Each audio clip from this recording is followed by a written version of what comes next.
Lone Ranger going out first. What?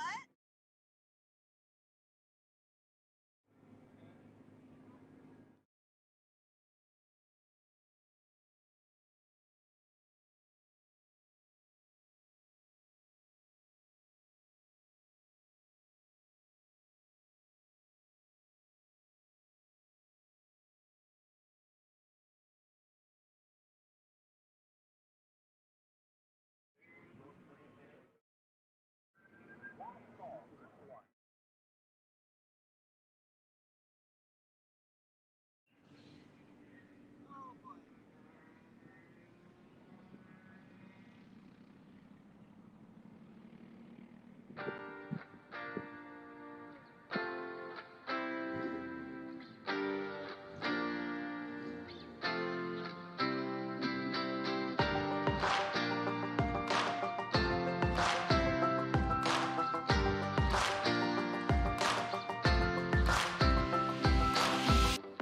All right, welcome to Buttonwillow Raceway Park. Brian Polanski, Tristan Parker here, and we are bringing to you the Cow Club SCCA races here this weekend, getting ready for race number 1 of the day, and it's going to be a good one. You see at the bottom there, we've got our qualifying order. We're about to get our pace lap underway.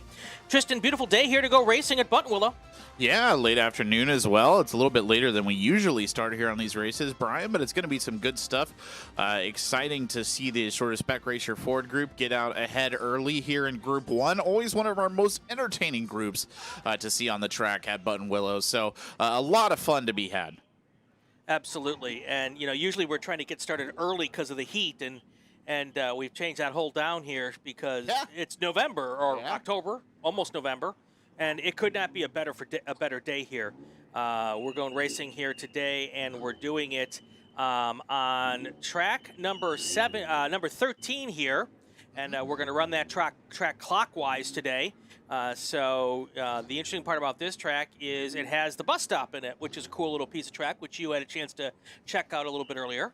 Yeah, I really actually like the addition of the bus stop to the track and makes it feel a lot more technical. Definitely gives the drivers a significant challenge there. Usually that's a big, nice, long straightaway there on that backside.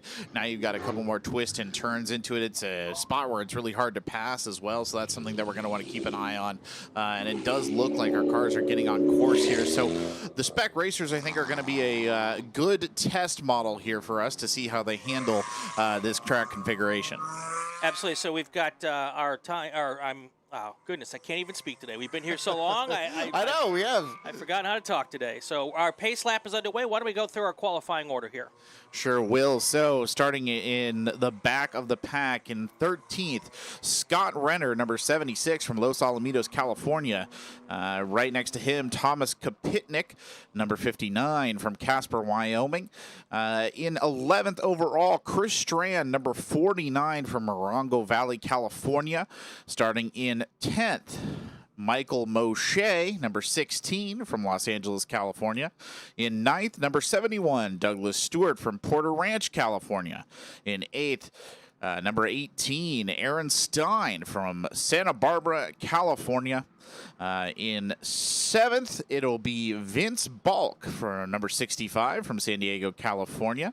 In 6th, 111 Charles Pigeon from Abilene, Texas. In fifth, Robert Edmondson, one of the newer drivers here in the Spec Racer Ford group from Rancho Palos Verde, California. In 4th, Brian Schubert, number 9 from Huntington Beach, California.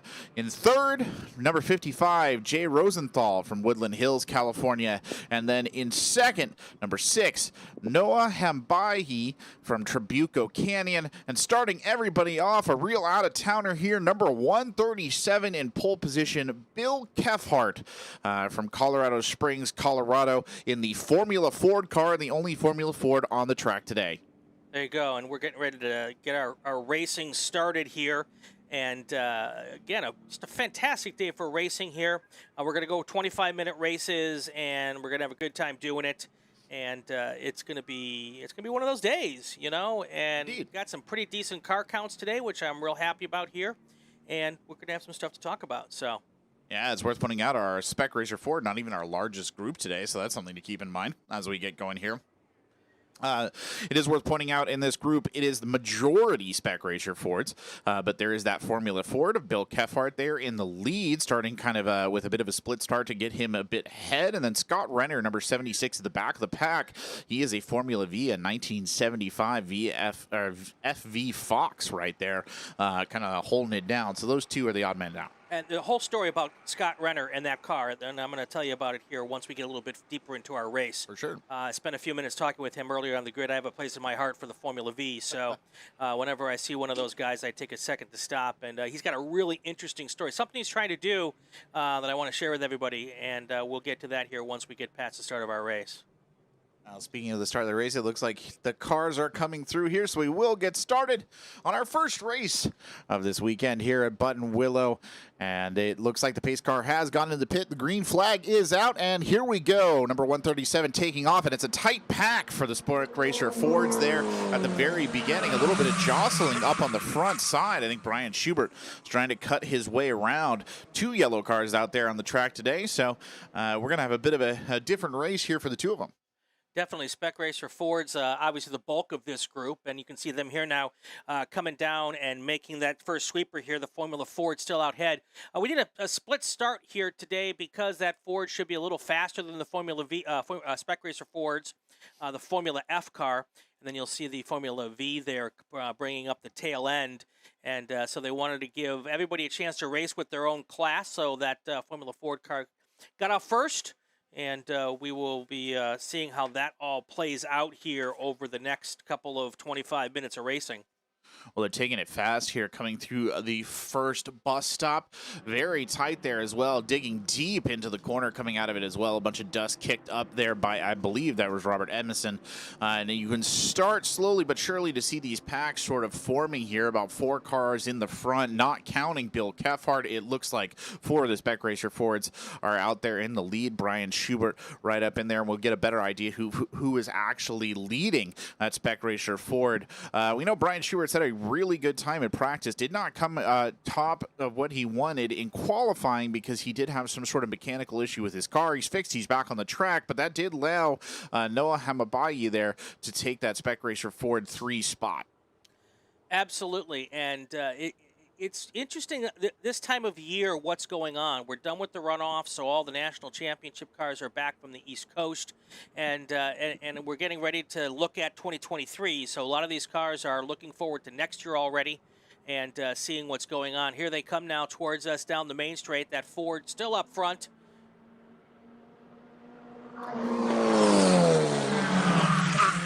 Looks like the 55 car there of Jay Rosenthal is taking the lead. Brian Schubert clinging to the backside of that, and then Robert Edmondson tucked in right behind Brian Schubert.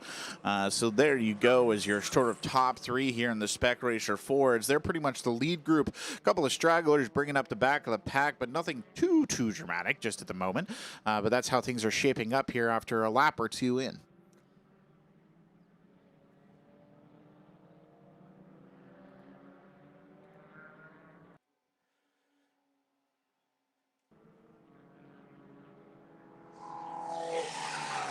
Taking a look at our camera angles today, we've got 2 for you. The camera you're looking at right here, this is down towards the first corner.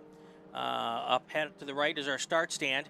Then taking a look at the second camera we've got today, this is our off-ramp section. So this is the, I guess it's not the, it's the second and third corner here for this particular race weekend. The reason the corners are weird here and the way we call them, we don't call them turns and all of that, because sometimes we go clockwise, sometimes we go counterclockwise, and that makes things confusing for me anyway. So the first turn this weekend, the first corner, we call turn 16. So that's why I kind of tend to move towards using the names of what we're doing, because that seems to maybe be the easiest way to do it. Yeah, I think that's fair, and it's interesting to point out the bus stop already causing a little bit of trouble here for some of our drivers. You see that big dust cloud kicked up every time they come down through the bus stop and then out through the turn, and that's, I mean, you don't have much of a choice there to kind of hit the edge, but a couple of them taking a little bit more off of the edge than they really should be doing.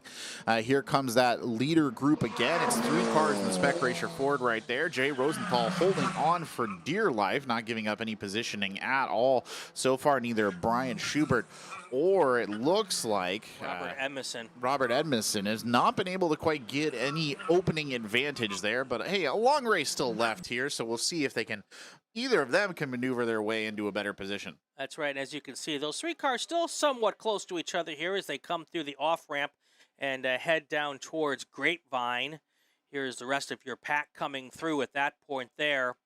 Starting to spread out a little bit more. Interesting story. Did you tell a story about Brian Schubert and his clutch problems? I did, yeah. Okay. He split his clutch, if I heard correctly. So not a particularly good thing to have happen in your qualifying race. But, I mean, judging by how it's going, everything looks fine. Seeing him actually coming through the bus stop there, and there's that big kick of dust. This time it was Edmondson who actually went a little bit over the line as they came up through the, what is that called again? I'm forgetting my words. It's the bus stop going into the truck stop, I believe. Yes. There you go. Yes. So the truck stop really is the one that's causing the kerfuffles here for a lot of these drivers. Quite a sharp turn back out. My only question about the truck stop is, do we get biscuits and gravy at the truck stop? That's what I want to know.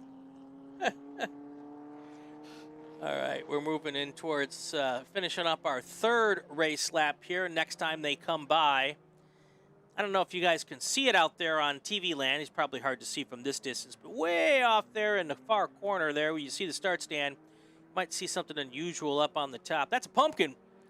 It is Halloween weekend, and we blow up this being festive big inflatable pumpkin and put it on top of the start stand. First time I was out here for this race, I was like, what in the heck? He's watching. There you go, Bill. Another form of race control right there. That's right. Bill Keppert crosses our start-finish line here in first. Jake Rosenthal still second. Ryan Schubert third. Well, that's a good lap there, by the way, for Bill Kephart. That's his best lap so far, 154.210.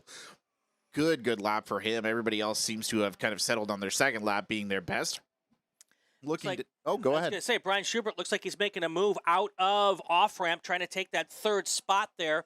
I'll see if I can take a peek forward here as they come through the bus stop. Nice thing about using the bus stop, it's about 100 yards closer to us than the other part of the racetrack, so we can see it a little bit better. We can see the cars a little more closely, and it does look like, I'll know more in just a moment. Yep, looks like Brian Schubert was able to make that pass. He should come around in second place unless Jay Rosenthal can get back around him before they come around this time. Yeah, things actually, listening to race control here, things actually got a little spicy down there on the part of the track we can't see too much down by the off-ramp into the I-5. There was nose-to-tail contact there between that number 9 car and that number 55 car. Nothing bad, just racing, but it definitely did happen, so they're hungry for it out there. Well, and this is a class that is not uncommon to do a little, and I'll say it quietly because we're not supposed to do it, bump drafting. So a little nose-to-tail action might just be bump drafting. I mean, that's something we see a lot with these Spec Racer Fords, right? This is something that they love to do. They get right up in there. They will drift as much as they possibly draft as behind.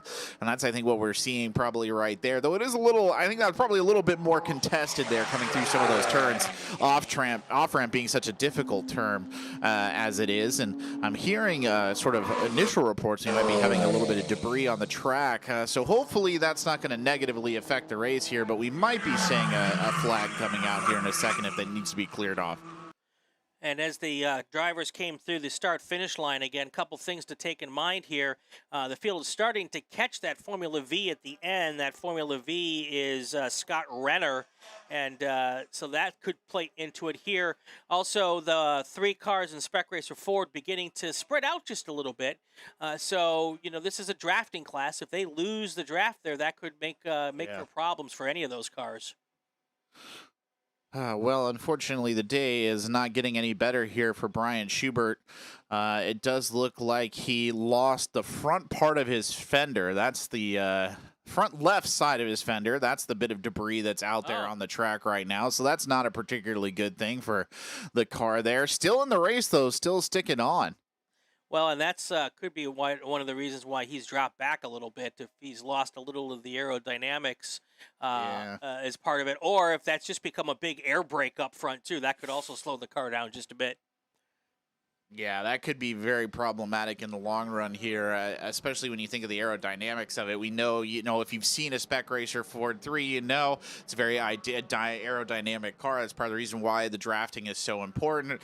And you have a damage to your bodywork like that, and it'll really ding your performance. So we'll see. I mean, this is going to be a bit of a test here for Brian Schubert if he can hold on in that second place. And we know that 197 Robert Edmondson is very hard on the heels there.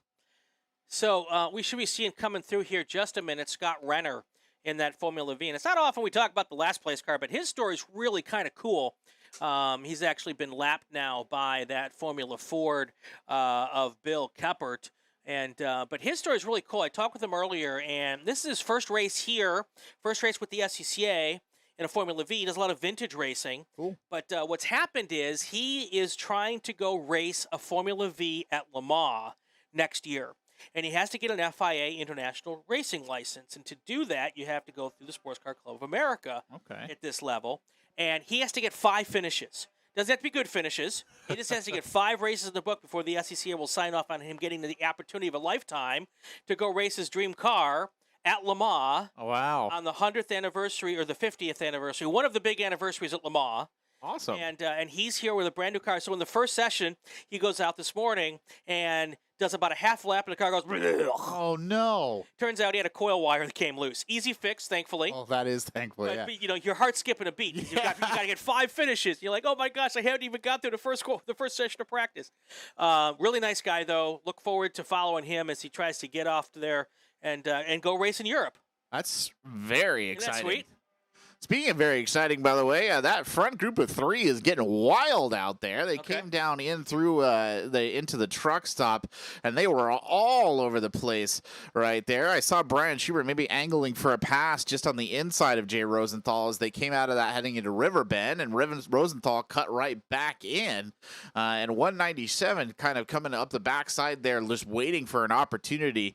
Looks like we've got a couple of cars going off and on here as well. This is turning into a bit of a wild afternoon race here for the Spec Racer group. Exactly. So, and we expect that from this group, They're competitive. They are all, and these cars are so evenly matched, and most of these drivers know each other. They race with each other every weekend. A lot of times they work out of the same garage. A lot of them do come out of the same garage. And that was the other point I was going to make with Brian's issues here in his clutch. He's fortunate. He drives with the big race team, and he looks like, oh, there's a pass for the lead potentially. Nope, he ducked back in. You can see, though, the bodywork there on number 9 is just getting worse and worse every pass he makes. That time, part of the front right side of the car is starting to flap up and down, and this whole thing's going to collapse around him if he's not careful. That's looking uglier every time.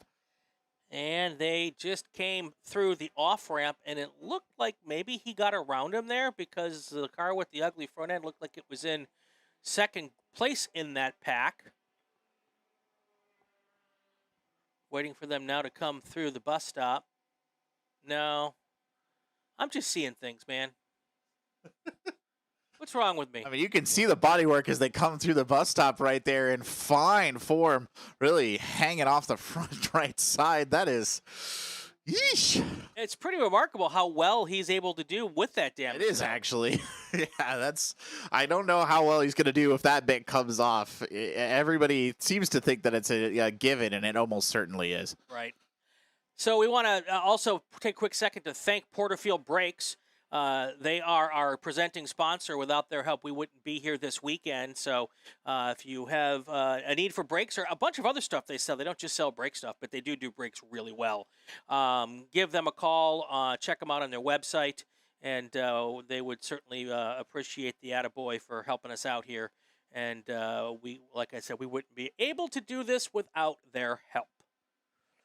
Indeed. Well, we're out 6 laps completed now, about 13 minutes in. Looks like lap 7 will be coming around. All right. And once our Spec Racer Ford group here comes through the start-finish line, and I was correct, or was I not? So it looks like it's Jay Rosenthal that has the damage, right? It's not. No, Brian it's Schubert. Schubert. It's Is it? Schubert. Yeah, you can see when he came by actually this time, Brian. He's lost the entire front right side of his bodywork is just gone. Okay. Oh, I see. I'm reading. That's I'm reading the rundown wrong. Anyway, we're at the halfway point. Would you give us a full field rundown? We sure can give you a full field rundown here. So starting at the top, the only Formula F, that's Bill Kefhart there in the lead. Jay Rosenthal in second place overall. First place in the Spec Racer Ford. We are getting a full course yellow here, by the way, in my ear as I'm going down. So that's just a heads up. It'll be Brian Schubert sitting in third place. Robert Edmondson in fourth. Number 5 is Noah Hambayi. Number 6 is Vince Balk. Number 7, Charles Pigeon. Number 8, Aaron Stein. Number 9, Douglas Stewart. Number 10, Michael Moshe. Number 11, Chris Strand. Number 12, Thomas Kapitnik. And last but certainly not least in the Formula V, it is that wonderful number 76 of Scott Renner. All right, so under full course yellow, Robert Edmondson drove right past Brian Schubert, and I'm gonna guess he didn't see the full course yellow. It may have just come out. Yikes! And so he'll either give that that position back, or he'll get a little flag thrown at him, and they'll force it upon him. But yeah, it was definitely well after the full course yellow was thrown, and but I'm not quite sure how quickly the flag station got it out there. So it's possible he didn't see it. But we'll see if he, even before he comes to the line here, he might have already given that position back. Brian looked like he slowed up, and and Robert Edmondson couldn't figure out why. Drove right past him. Well, sometimes it happens. It's Oh, see, here he is. They're he's giving it to him. Brian's giving him. Actually, Brian's taking the position back himself. I don't quite think that was as big of a difference there. But I actually saw that that pass was made here right in the bus stop.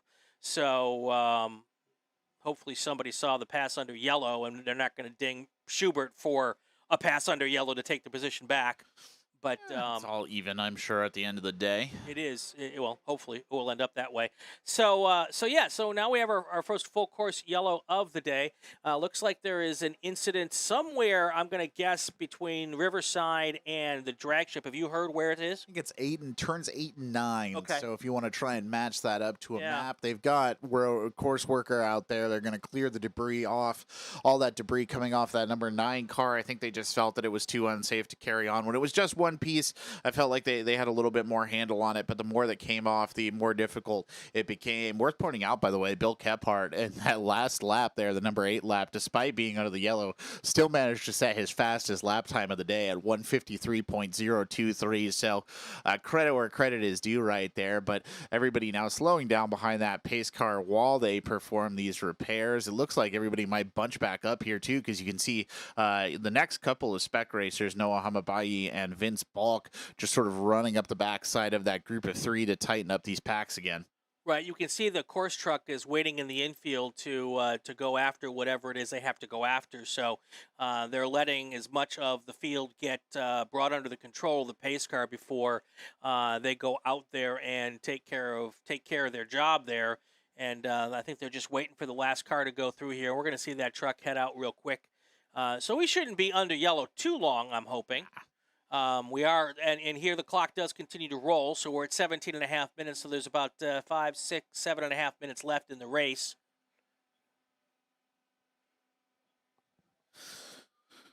Looks like they're just trying to get the last couple of cars through so they can go ahead and get that tow truck out there on the course. I mean, as you said, timer's still running. There's about 7-ish minutes left in the race now, so that's how long we have.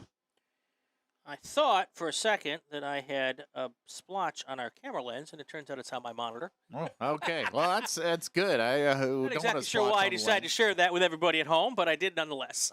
That's the fascinating commentary everybody's here for. I know. It's you get that top level stuff here when I'm in. I can't read the scoring rundown. You won't hear it in Formula One, that's for sure. Actually, I've heard some crazy stuff fair. in Formula One. That's fair. Yeah. Looks like we're just waiting for one more car to get in around here that they can go out and get this debris off, and we can lift this yellow. We can get back into the proper race. Here comes 76. Here comes 5-9 in the teal. That's Thomas Kapitnik. They should be the last two stragglers, and sure enough, as I see them come waving by, the tow truck already in motion, pouncing like a jungle cat here to go ahead and get that debris off the track so we can race safely again. So what's going to happen is the space car, when it gets to us, is going to be going really slow, as we can see right here. And you'll see that on your screen here in just a minute. They're going to put that whole field back together here, and which means we're going to have, by the time this is all said and done, about a 4-lap shootout. All the cars bunched up. It's going to be good, actually. This is like almost like I'd asked them to do it this way, so we had something good to talk about here at the end. So anyway, what I was going to say was, we thanked Porterfield earlier for being our title sponsor. There are sponsorship opportunities all through next year for us to out here, and the more sponsorship we get, the more cameras we can bring, and we would really appreciate anybody who's interested in maybe helping out. It's not a very big expense, but we do say nice things about you all weekend, and at the end we'll do whatever we can to give you a nice pat on the back for helping us out. If you'd like to be part of this, just send me an email at raceannouncerbrian@gmail.com, and I'll be happy to get in touch and show you what it costs. And there's obviously loyal watchers and fans who will be thankful to you for doing that. Should have sponsor the pumpkin. We missed a know. trick there. I didn't even think about it until just now, and you're talking about it, sitting there looking at him. This should be sponsored by some company that makes a pumpkin spice latte. Oh, yeah, there's enough of those running around. I know. We could get a pumpkin something. Yeah, they must have a couple of extra bucks they can throw at us to sponsor the pumpkin. Next year we'll work on the marketing for the pumpkin. I hear Jack's on the phone. Jack O'Lantern. That's a rough one. Oh man, that's okay though. That's good. I'm all here for it. 100%. Speaking of all here for it, the tires being kept warm there by the number 9 and also by the number 197 of Robert Edmondson. Both of those two yellow spec racers looking pretty keen here to start this off. So if I'm Jay Rosenthal sitting there in my current position, looking in my rearview mirror, I think I feel the pressure almost physically behind me at this point in time for when they come off of this yellow flag. Well, I think Mr. Rosenthal was real happy to see Schubert and Emerson, battle back and forth amongst each other, and because he was slowly starting to put a little bit of gap on those two. But guess what? That gap's gone.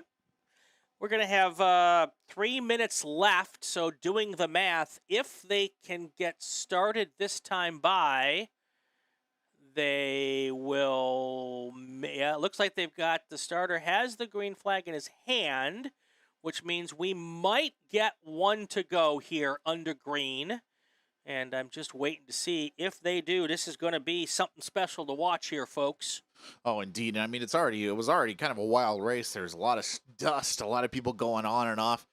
Lights are out on the pace car here, Brian, so it looks like we're going to see it. I think we might have enough for 2 laps. 2 laps. We'll see what happens here.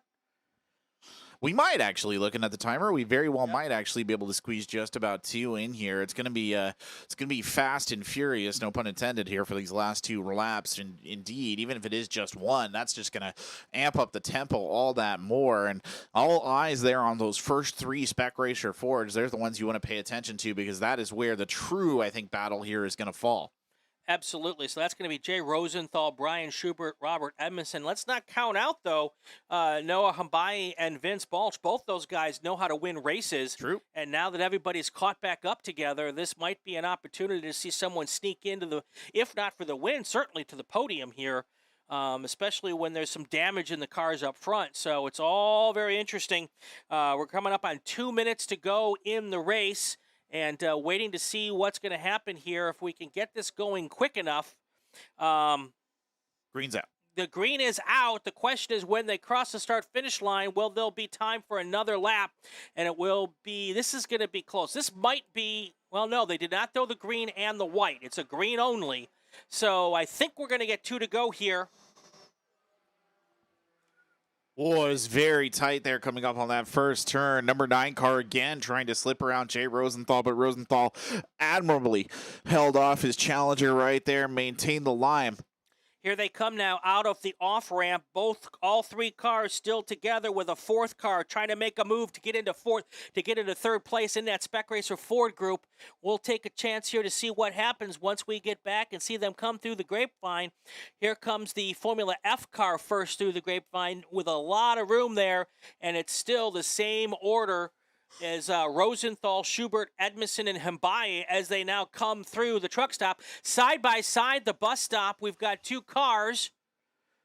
Was there a pass there? I was not. There was not. No, there was Okay. an attempt, I think. It kicked out to the side there. That was what was that? I think that was Edmondson who kicked out, tried to get around Schubert. But as we already said earlier, that bus stop is not an easy place to make a pass. Those are some kind of complicated turns, maybe even deceptively complicated turns right there. So that's not where it's going to happen. I have a likely it may be coming down off of Phil Hill. Perhaps we could see a turn heading into the sweeper.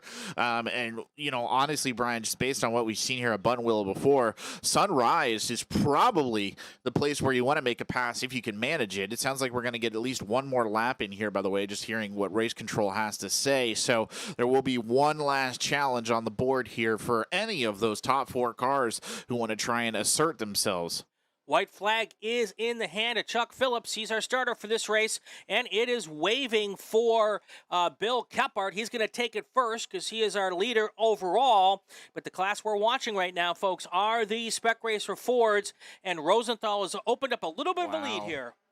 He actually really has opened up a lead, and it's Noah Hambaye, by the way, who's now pushed up right behind Robert Edmondson, so there's still a lot to go here, and it does look like, I don't know what Jay Rosenthal's found in his tank, but he has opened up a wide, almost 2-car gap in between him and that number 9 car, Brian Schubert, so establishing a little bit of a space right there. As we're watching him just kind of we lose him for a second. You've got him on camera as they come up the I-5, and that's going to give us a much better idea of what's going on. It looks like Hambaye actually trying to go ahead and get by one of his opponents. Couldn't quite find it. I think I might have lost him. I think he might have gone off. Not entirely sure, but going to go back to that top of the group where Jay Rosenthal just appears to have opened up enough distance, and Brian Schubert putting pedal to metal here to try and catch up with Jay Rosenthal. Definitely, and you're right. The Hambaye car did dip back there several spots, maybe have gone off. We'll have to wait and see what happens. I'm not sure if you're hearing anything from the corner workers, but we're keeping an eye on here. No real change up front right now. Bill Keppert's just got to keep all 4 on the pavement. He's going to get the win. Jay Rosenthal still looks like he's got a pretty decent gap in front of Brian Schubert. I think the question right now is who's going to be that 3rd place car. Will it be Schubert or will it be Edmondson? Edmondson been buying his time, I feel like, this entire time, looking for the right move here. He may be a newer Spec Racer Ford driver. I don't think he's a new driver at all. He's got the experience. He just needs to go ahead and find the opening, and it's going to be on Brian Schubert with that missing bodywork, by the way, to avoid letting that happen here in the last sort of quarter of the map. And here they come, or at least our lead car comes around the turn. That's right. Our checkered flag is out, and your winner is going to be Bill Kephart overall in the Formula F car. Here is the question mark, though. What's going to happen in Spec Racer Ford? They're going to come across the line. Your first car is going to be Jay Rosenthal. Who's going to be second? The second place car is still going to be... Oh, Robert Edmondson gets around Brian Schubert. Brian Schubert's fallen way back. So Edmondson's going to take 3rd. Charles Pigeon's going to take 4th. Vince Balch 3rd. Now Brian Schubert crosses the line. Wow, he came into the last lap in 2nd. Brian Schubert finishes the race in 7th. I think he pushed it a little too hard there, maybe coming down into the sweeper or the S's. I'm not sure exactly where, but somewhere he went off of the track only briefly, but it was enough to cost him. And I mean, that's what happens sometimes when you get in those tense sort of late race scenarios. Speaking of, you know, going off the track, we just see the number 6 car here, by the way, of Noah Hambaye, who dropped 10 positions overall on that last lap, coming up into, I think, just out of the I-5 into the Cotton corner. That is a big shame there. Both those drivers having a bit of a rough day. All right, so we have finished race 1 here. Exciting, awfully exciting, and especially that helped with the late race full course yellow made the last couple laps fun to watch. Let's do a full course rundown here for race group 1. Your race leader and race winner, number 137, Bill Kephart in the Formula Ford. In second place overall, number 55, Jay Rosenthal. In third, number 197, Robert Edmondson. Number 4 position overall, number 111, Charles Pigeon. In fifth, number 65, Vince Balk. In sixth, number 18, Aaron Stein. In seventh, number 9, Brian Schubert. In eighth, number 71, Douglas Stewart. In ninth, number 16, Michael Moshe. In 10th, number 49, Chris Strand. Number 11 is number 59, Thomas Kapitnik. 12th overall, number 6, Noah Habai. And then in 13th, last but again, certainly not least, in the Formula V, number 76, Scott Renner. All right, that's going to do it for this race. We're going to take a short break, and when we come back, we'll have race number 2, Formula Atlantic, Formula Continental, FE2, Prototypes 1 and 2, Sports 2000, and A Sports Racer. That's up next. We'll be right back.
All right, welcome back for race 2 here at Buttonwillow Raceway Park. Getting this thing underway. Our pace lap has already started. We're going to give you a qualifying rundown here. Here we go. Dion, give me 3 reasons to get coaching started. That would be you. Okay, just a second. I was lost in the sauce. I was watching the pumpkin. There you go. It's beguiling out there on top of the start booth. But let's go ahead and give the full course rundown. In 20th big field today, number 70 Matthew Rose from Fullerton, California. Next to them in 19, number 73 Stu Hansen from Santa Ynez, California. Number 18, in 18th, number 12 Michael Schneider from Visalia, California.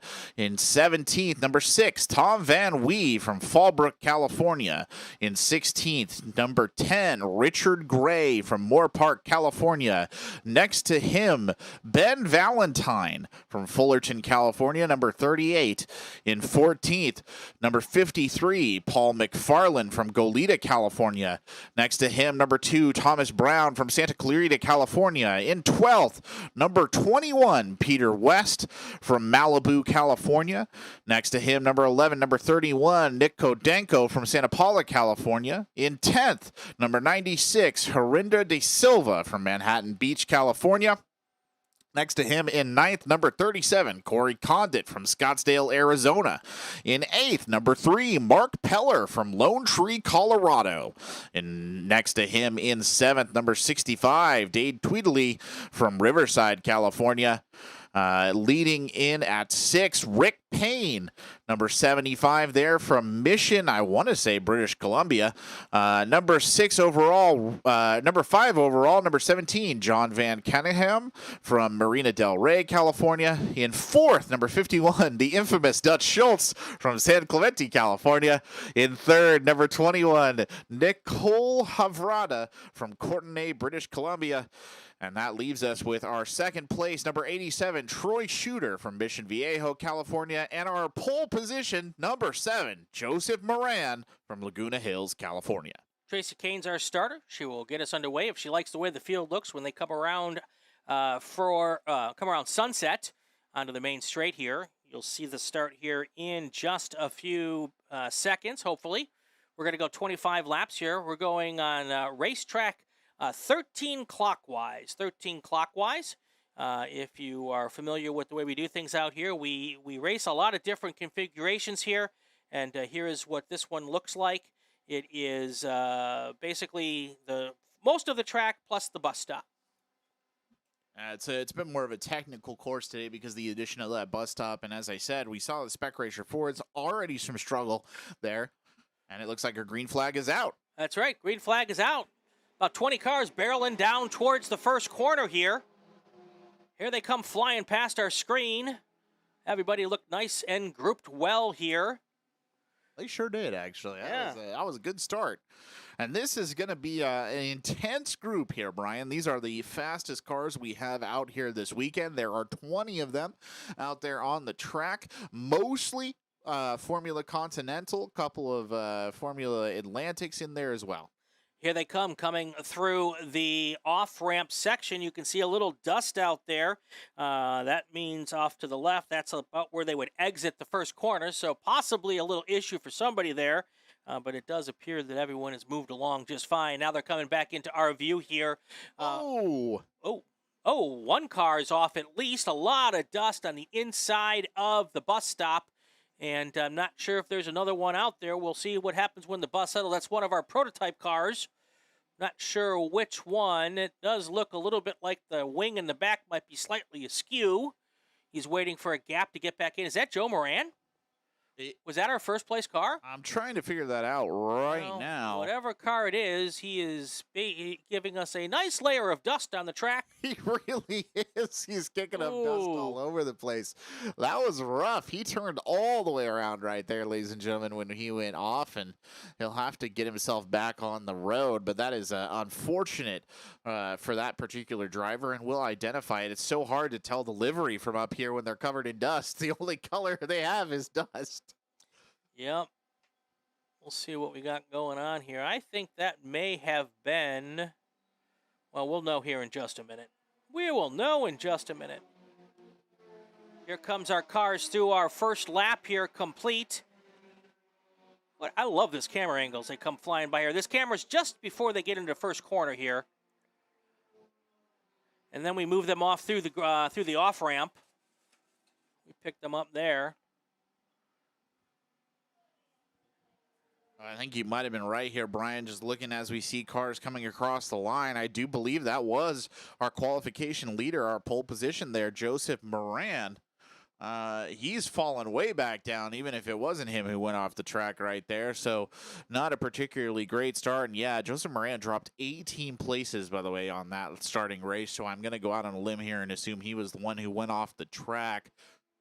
And if you watch the cars now come through the bus stop, they're all kicking up a little bit of dust, which was what was left behind from Moran when he came back on the track. I mean, he had no choice. You get back on the track, you go off here, it's going to be dust. That's just the way it works. There's really no way to avoid that. But looks like everybody was able to get through that section without any issues so far.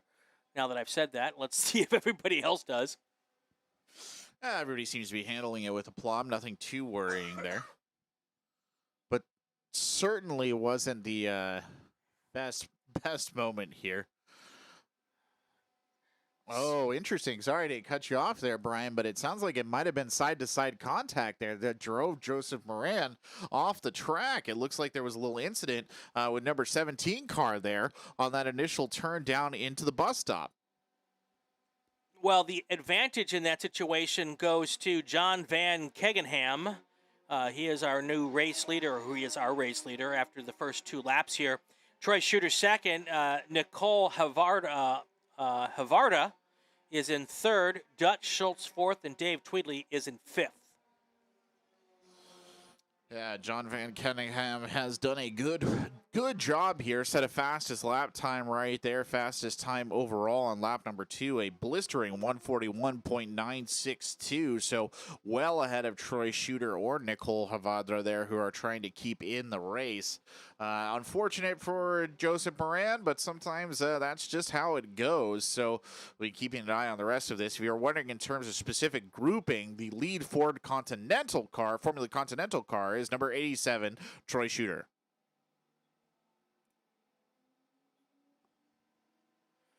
This is our second race of the day. Big thank you to Porterfield Brakes. They are our racing sponsor here, our broadcast sponsor, and our title sponsor for all of next year as well. Thank you to Porterfield Brakes. If you need your racing brakes or rotors and a bunch of other race car go fast bits, the good people at Porterfield Brakes have that for you. So make sure you go and check them out.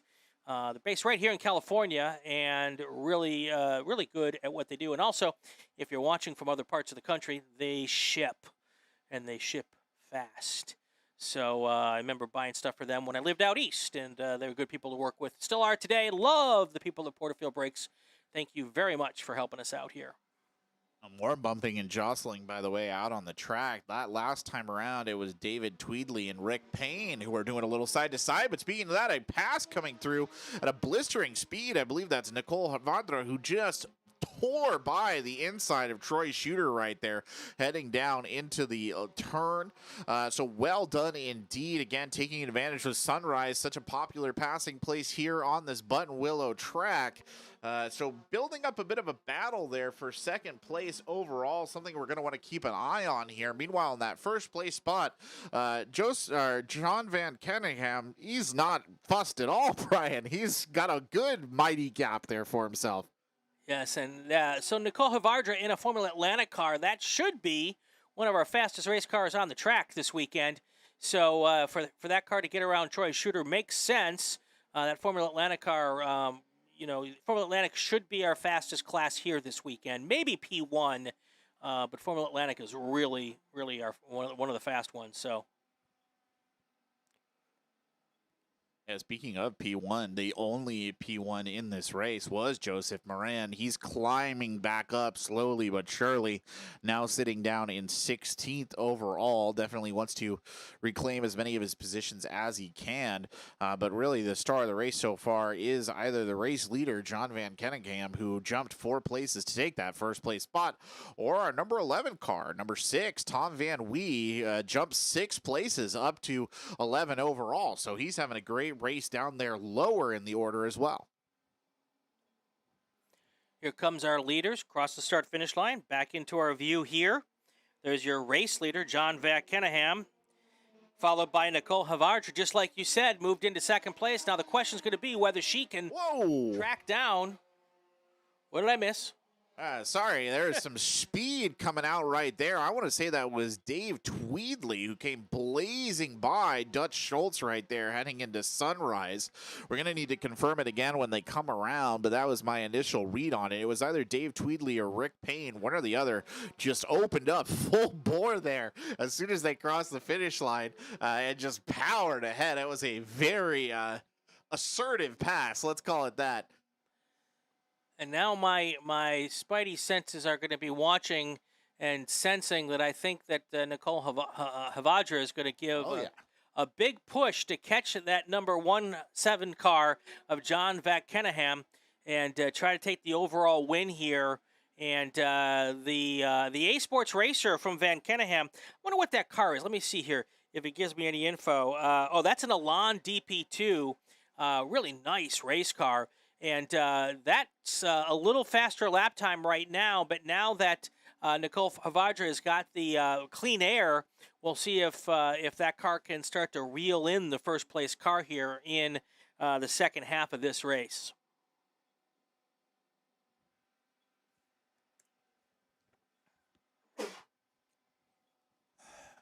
Well, it's a little bit of a bump and go there again. 0-3, I think it's Mark Peller who just wheeled to wheel there with Nick Kodenko. So again, it's something about this late afternoon race here as we see our drivers coming across the lead again. It looks like John Van Kengenham is holding on. Nicole Havadra, though, right behind. Troy Shooter falling back. Did set his best lap there at 141.730, but it's not enough to really salvage his position. Dutch Schultz still holding on in fourth. David Tweedley, though, was the one who blew past Rick Payne right there in his PX car to really tussle with the two Formula Continentals in front of him. And then here comes our leader through the bus stop. Looks like about a 6-second lead, maybe 7. So it does look like maybe he's pulling away a little bit, which is a bit, well, I guess not too much surprise. Lap times are actually last lap. The second place car was about 1/10 of a second faster than the first place car. Going to have to do better than that if Havadra wants to catch Van Kenningham. But there's still a lot of time left. We still got 15 plus minutes left in this race. Yeah, we're not even halfway through, and a little bit of a battle developing down deeper in the order. Again, I want to say it's Dutch Schultz and David Tweedley there, sort of zipping back and forth. You saw him coming up onto the truck stop. It looked like it was Dave Tweedley who wanted to get around Dutch Schultz, couldn't find the opening, though, so they kind of fell back into their pattern. I get the feeling, though, that Nicole Havadra there is just waiting for her moment with John Van Kenningham. You really get the sense of it coming down into the bus stop through up to the truck stop. There was a moment where John Van Kenningham didn't hit that turn very well, and you could just see Nicole Havadra put the speed on to keep the distance tight. And again, as we see them come across the line here, it really hasn't changed. But I will say, John Van Kenningham has got a decent gap, but again, Nicole Havadra, 141.075, fastest lap of the day. Yes, so now this lap, it was a 9/10 of a second, almost a second faster for the second place car. So she goes purple on that lap and takes over that spot for fast lap. She needs a lot more of those strung together and might have enough laps to make that happen.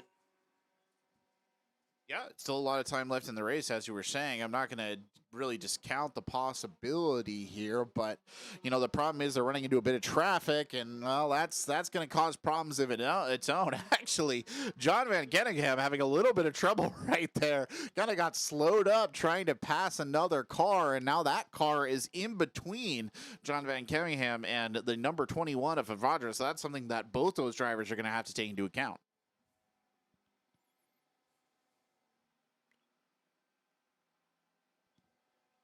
So far, everybody playing pretty much like good boys and girls here on Halloween. Not a lot of tricks. Some treats, hopefully, at the end. It sounds like number 3, that is, which car is that? Number 3, blue.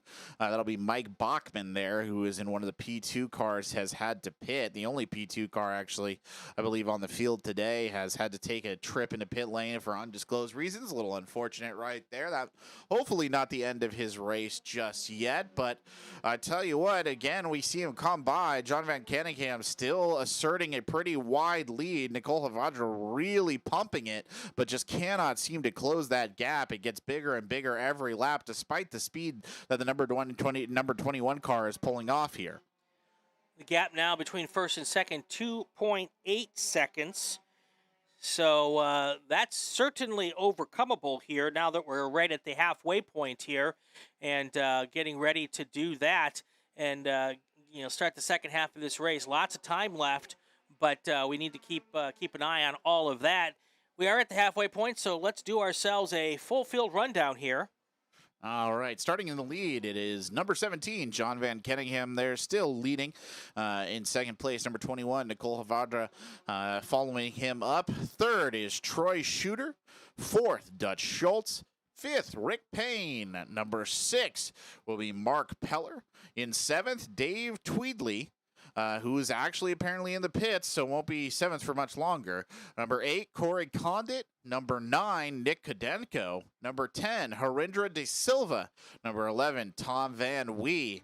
Number 12, Thomas Brown. Number 13, Richard Gray. Number 14, Ben Valentine. Number 15, Joseph Moran. Number 16, Paul McFarland. 17 is Michael Schneider. 18, Stu Hansen. Number 19, Matthew Rose. Number 20, Peter West. And then Mike Bachman in 21st is now out of the race. That is your full field rundown at the halfway point, brought to you by the Racing Wire Podcast Network and the Inside the SCCA podcast.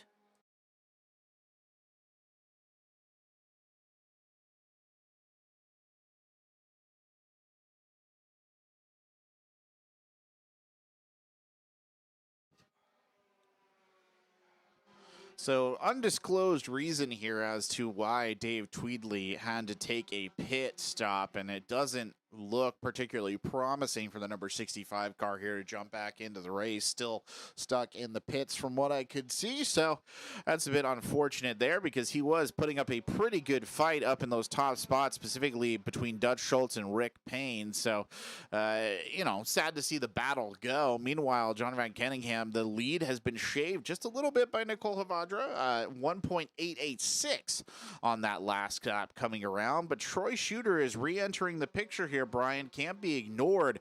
Only about a 0.6 of a second difference between himself and that number 21 car. And lap by lap, it's about a 0.8 of a second a lap quicker for the 21 car, slowly reeling in the leader. And this could be a very, very exciting last 9 minutes here in this race, Tristan. It very well could be. And I mean, I'm going to point out, too, Troy Shooter, I believe, came into this with pole position in terms of the Ford Continentals. He was number 1 in that group, 2nd place overall. So we know that the speed is there. We definitely know it's there. So it might just be a matter of biding time to see if he can find an opening. Well, there's that. There's also that opportunity of maybe a mistake gets made, and that's always a possibility, as we saw here. I just heard a big O. Sorry, I got to find a better way to signal you here. I think that's a perfect way to signal me. That is not good looking, whatever happened right there. A big cloud of dust coming up in through the truck stop. There is definitely a car off the course. The thing is, Brian, they went off on the right-hand side and ended up stationary on the left-hand side and very close to the track as well. Yep. Number 6 yellow is the one who went off. That is Tom Van Wee, who was having such a good race, Brian. That is really unfortunate to see. So that car is in a position where if it can't get going again, I can't imagine they're going to leave that car there. So we may get another one of those full course yellows here. And at this point in time, there's definitely enough time to get out there and get that car picked up and moved. But we'll see if that's something that they can get taken care of quick here. But that would bunch everybody back up again, and then here we go. It actually already did. I was going to say, it looked like at the top of the lead, Jan Van Kenningham and Nicole Havadra got real close there, coming by that potential obstacle. So hopefully somebody can get out there and help Tom Van Wee out, because I'll be honest with you, Brian, that is a bit of a precarious position, him just off the pavement right there, but close enough that you can sort of feel the concern when they come around that turn. Yeah, that's a spot where I don't want to be. Yeah, same.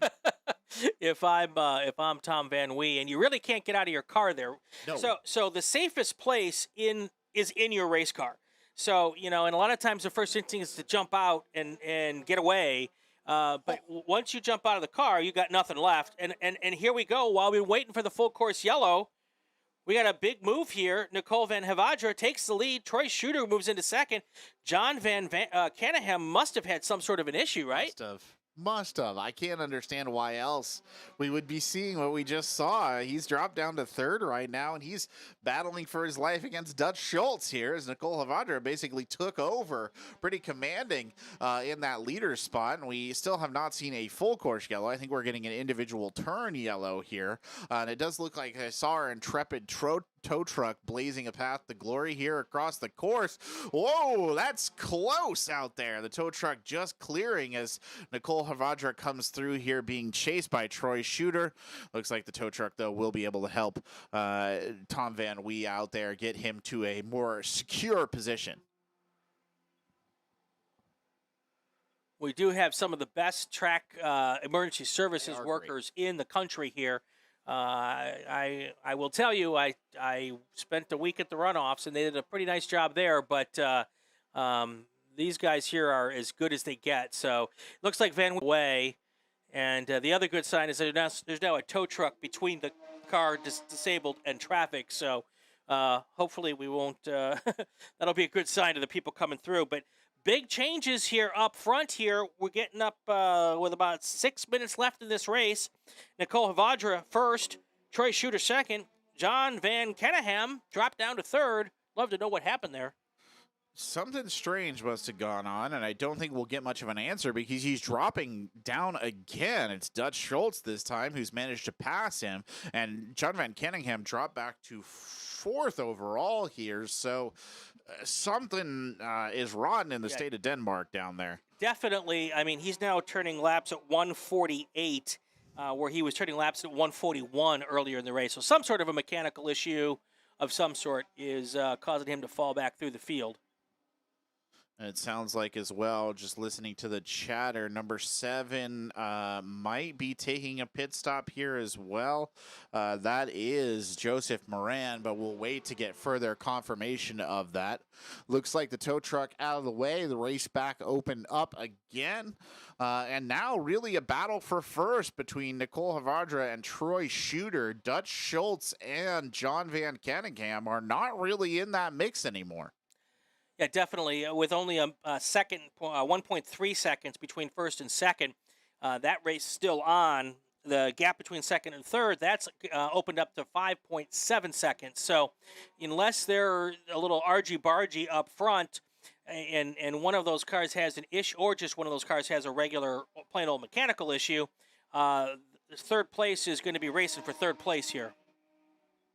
Well, you might have been mistaken if you thought that Tom Van Wee was done. Tom Van Wee is not done. He has jumped back into the race here off of that gnarly turn, and he'll keep going in number 6 yellow. Joseph Moran, though, is out of the race, had to take a pit stop, and that'll be the end of the unfortunate P1 car here for today's race. Now, I'm not certain that Formula Atlanta car has an onboard starter, so it might have been a situation where they just needed to get a little boost from the tow truck there to get the car running again, and then was able to get back going. I know a lot of these Formula Atlanta cars or Formula cars, they don't have a battery on board because they want to be fast and have no weight, and so that might have been the situation there. Not sure. Or it's also possible that the car was high-sided and was just stuck, and they just need a little tug, and it was able to get going. Either of those are plausible.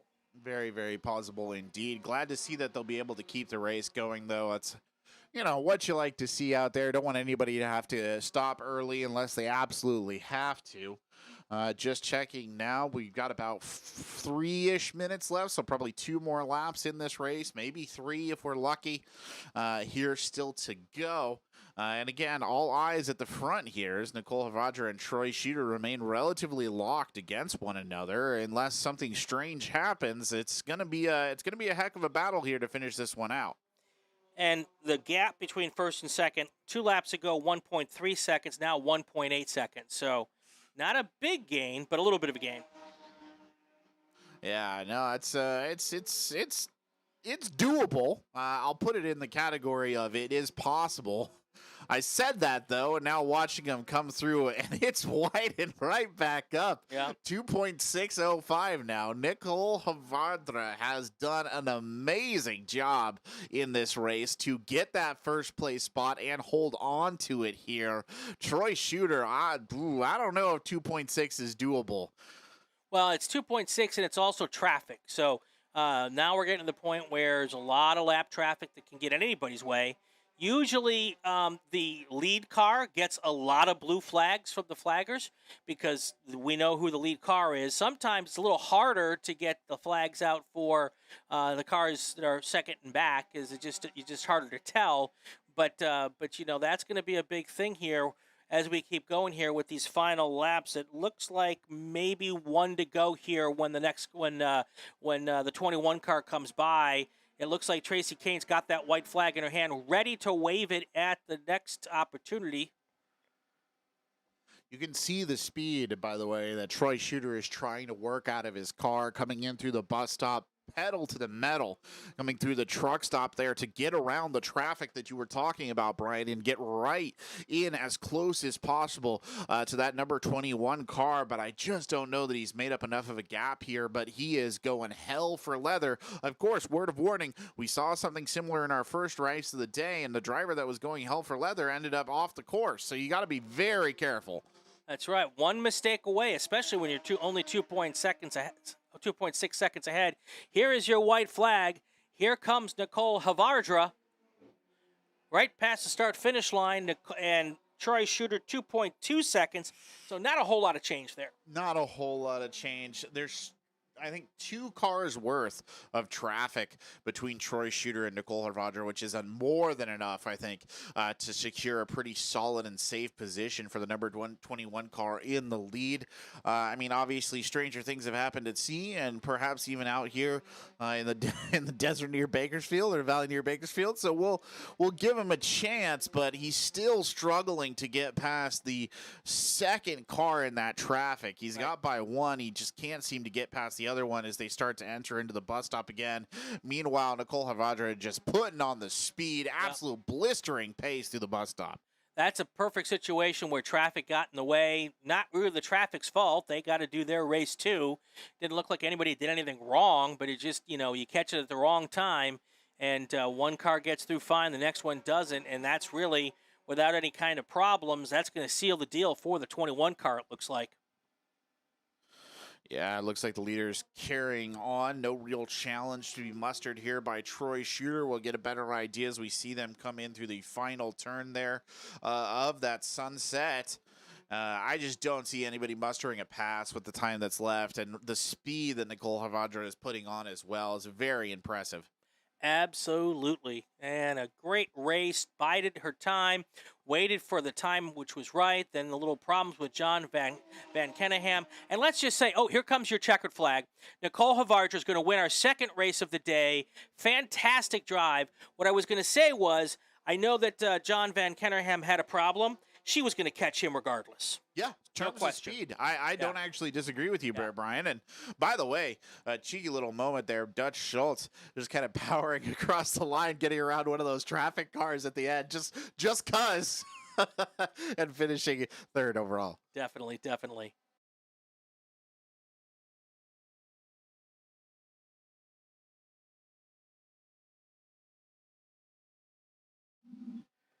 All right, well, that was exciting again. We had a little bit of action here. We had a car that had to get towed, a little bit of fun out there, and then a nice finish at the end. And now it's time for our full field rundown. Well, sure, we'll give it to you here. From the top, in first place, your race winner in a Formula Atlantic car. It is number 21, Nicole Havardra. In second place overall, number 87, Troy Shooter, leading the Formula Continental group.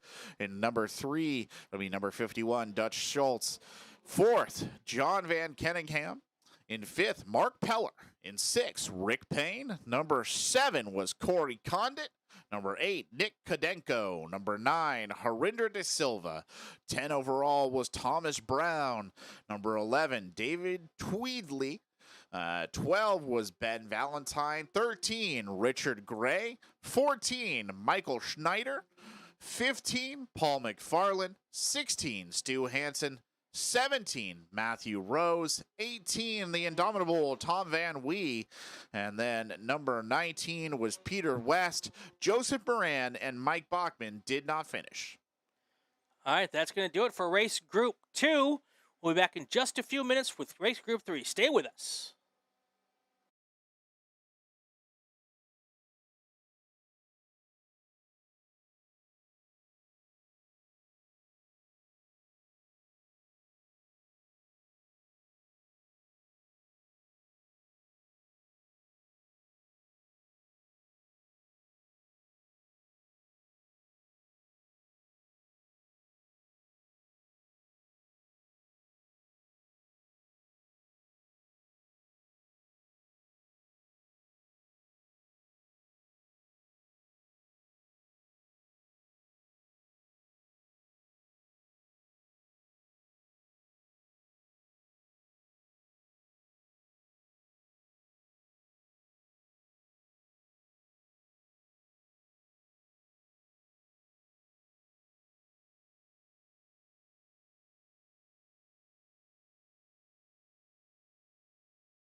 It is time for race 3. I almost said it is time for Dodgers baseball. No. My homage to Mr. Scully.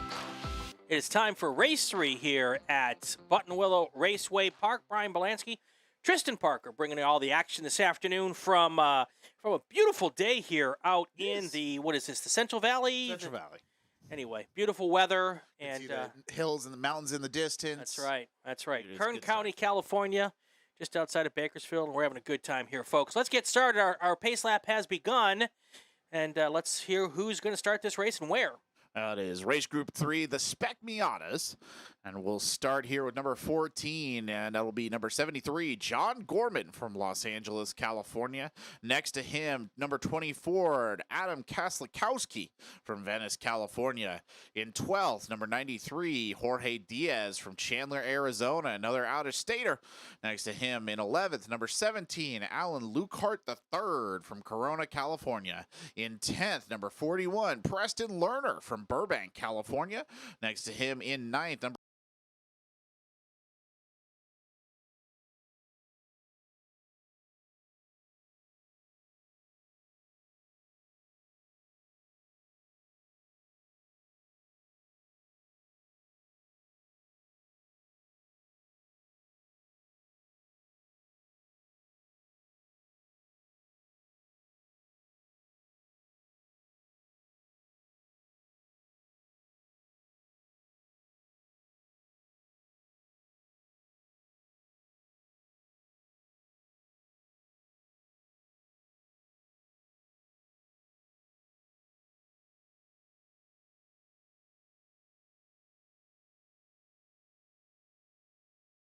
We'll talk about him a little later in the broadcast here.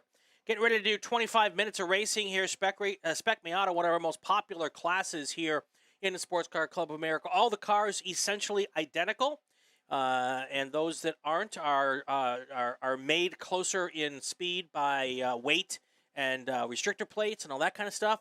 The goal, have this be all about the drivers and which driver can drive fastest and get to the finish line first. I guess that's kind of the goal of all the racing, though, isn't it?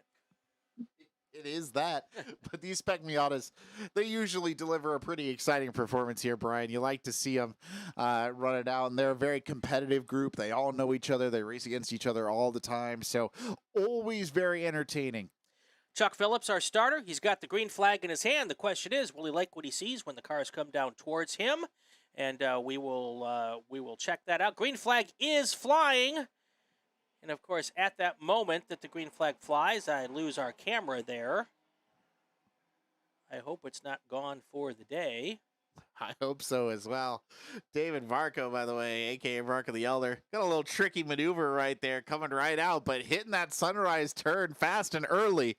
Looks like number 98, Dave Varco, might have actually bit off a little bit more than he can chew and went off the edge of the course right there. So we'll see how they correct. A bunch of these Spec Miatas actually went off the course right there. A ton of dust, a sheer wall of it just kicked up right there on the sunrise turn. And you see the dust there on the screen as the final group of cars. Yeah, definitely some cars went off and are trying to get themselves back on the racetrack here. I see a couple of stragglers, at least one. We'll see which cars are which when they come across the line here again. Yeah, it definitely was a messy start right there. I mean, it looked perfectly clean coming out of the game. Then it just got ugly heading into sunrise. Looks like our two leaders may have remained relatively stable, though. I think that's Evan Jacobs and Austin Varco, who were there in the lead. We'll get a better idea when they come past the start line next, but definitely not the ideal dream beginning of the race there. And it looks like Ren Messenger was one of the ones who got hit pretty bad because he's fallen all the way to the back of the pack here as we watch him come through the bus stop.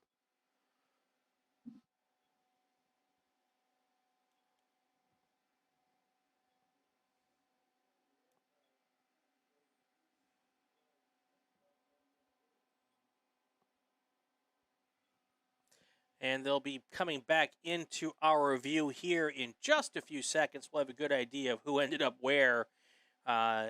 It looked like that the guys who crossed the line early were Evan Jacobs, David Varco, and Clement Lee, and that the second place car may have fallen back even even before the start of the race. But let's see what happens when they cross line. That'll be the true test. And here they come for the first time. Your leader, Evan Jacobs. Second place, Alan Lukart, the fourth. Then you've got Giorgio Pirangelli in third. David Varco, fourth. Preston Lerner, fifth. And sixth is Jorge Diaz. Gabe Estrada, seventh. Some kind of an issue with Austin Varco's cars dropped him down all the way. Oh, we have a car off at the exit of Sunset as well.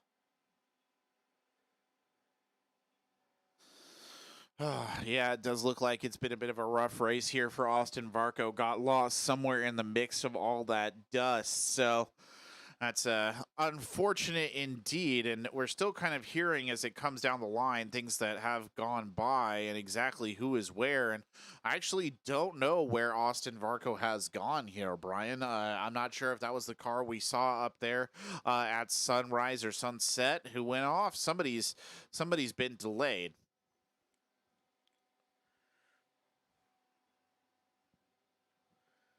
We'll wait to see if there's any last. So corner workers don't typically make any calls here on the first lap of the race. They do radio silence, and now we might be getting some more information here.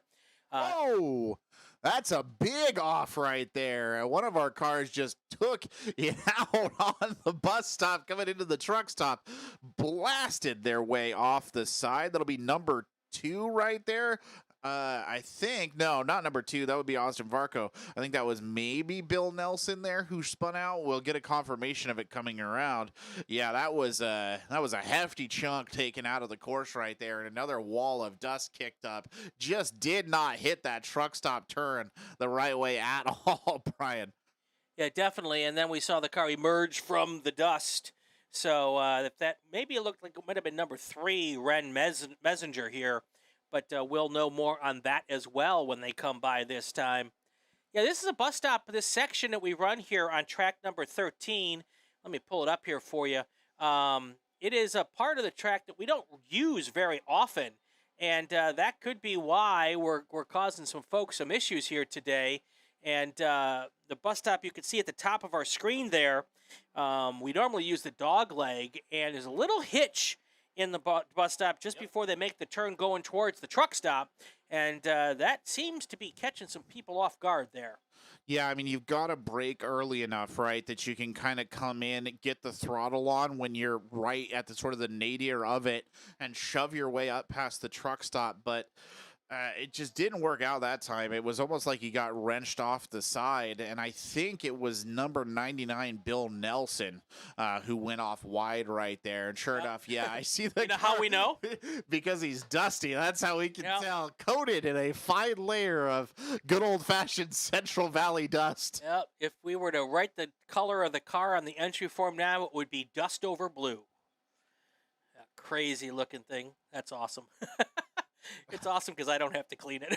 Yeah, exactly. It's turned into a bit of demolition derby out there right now because number 98 Red, that'll be one of the Varcos, David Varco, has one of his taillights hanging by the wire coming around here. So expect Miatas, I tell you what, Brian, they never fail to be entertaining, that's for sure. And that little damage might have been from that first lap Schmazel coming out of the first corner, which in this particular weekend is turn 16. We call it Sunrise, and lots of dust. Several cars ended up going and doing lots of things to hopefully evade, but it does appear that possibly someone got into the back of David Varco, causing that taillight to be hanging off.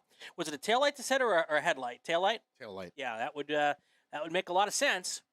Yeah, it sounded from what I was hearing just over the chatter from the corner, it was just too many cars, too little space. Right. Which is, so often the case right there. And it's kind of actually set our sort of leaders here. Evan Jacobs is quite, I would say, comfortably in the lead. Alan Lukart, the fourth, is trying to catch up, but really doesn't have it's about 3.8 seconds behind. Giorgio Pirangelli, by the way, coming across in that third place. Then David Varco, he of the hanging tail light.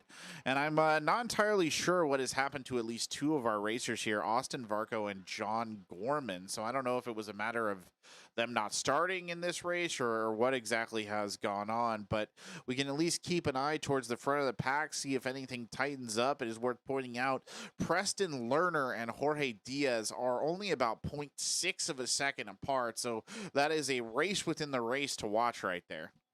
Absolutely not, and it's disappointing because, and again, we don't know what happened with Austin, but he has got a whole group of kids out here this weekend. Austin's 21, 22 years old, diagnosed with autism, and he put together a charity event this weekend for a bunch of families and kids with autism from Kern County here to come out to the racetrack and experience a little, nice afternoon with the family. They're going to do some trick or treating after the race today, or from car to car. So everybody was asked to bring some stuff for the kids, and it's just a really, really nice event. Apparently there was 100 plus people who were planning to be here, all to root on Austin today, and for whatever reason, it doesn't look as though he took the checkered flag or the green flag today. And but I'm sure he'll be back out here tomorrow doing it again. Really, really nice young man. If you want to learn more about him and what he's doing with his autism work, we've done 2 podcasts with him on Inside the SCCA. The first time we talked to him, I didn't know he had autism, and then the second time we talked, he had talked about his late diagnosis, and my child has had a late diagnosis of autism as well. So it was kind of very enlightening and eye-opening for me. Absolutely. And the fact that he's using his racing to raise awareness and be all part of this, I can't commend him enough. So it's a spectacular and very noble endeavor right there. Credit where credit is due. You got to respect and admire it. So, and on top of it, he's a pretty good race car driver. He is a pretty good race car driver. He was one step before the finals for the Mazda MX-5 Cup shootout this year. Wow. So, yeah, really, really got some stuff going on for him. Definitely always puts an impressive performance out here on the track at Buttonwillow as well. And speaking of impressive performances there, Evan Jacobs still holding on to that first place spot. 4.455 is the gap between him and Alan Lukehart, the 4th here. There's another father-son duo by the looks of it out there on the track today. That's 2 in one group, which is actually kind of funny. By the way, worth pointing out the number 99 car there of Bill Nelson that did take that big detour off the bus stop has had to drop out of the race by the looks of it. Took a pit stop, something not quite right there. And Evan Jacobs, speaking of going off at the bus stop, took a wide swing there on the back of his car and nearly had a little incident there himself. And you can tell the Spec Miatas with their weight, Brian, really swing in to that side of the turn, the truck stop, as they kind of put the throttle on. It's quite precarious to watch, actually. Some of them come through here. Well, and it looks like, and I'm trying to remember, we drove through this morning, it feels like it's a little bit off camber. Yeah. And if that's the case, that's not how we like it. We like to have banking because that helps the car stick. So, and unlike, a stock car or whatever, these cars aren't balanced for any kind of, camber. So it's interesting to see that might be the case. And that happens to be where a lot of people have gone off today. So here we go. It really is that area in general has been a little bit accursed here today, which is good. I mean, like I said earlier in the day, it's a very technical track when you put that in there. It doesn't seem like a big change, but it is a big change, especially if you're used to that being just a clean straightaway right there on that backside. You really have to adjust. Evan Jacobs has adjusted very well, pulling across right here. Alan Lukehart still holding on to that second place, and we'll drop down. See Giorgio Perangielli here has given up his spot to David Varco, who has managed to pull ahead right there and put himself in 3rd overall. So that little character builder moment for Evan Jacobs obviously wasn't too big a deal because he gained another second that lap. And a little bit of a battle actually towards the backside here as we come down into the turn leading out. It was number 74, Gabe Estrada Jr., who was trying to get around Preston Lerner. I don't think he quite found it, Brian, but definitely thinking about it. So going to put some pressure down there. And Preston Lerner has already kind of been involved in a little battle with Jorge Diaz. So he's staving off 2 challengers right there to hold on to his 5th place overall spot.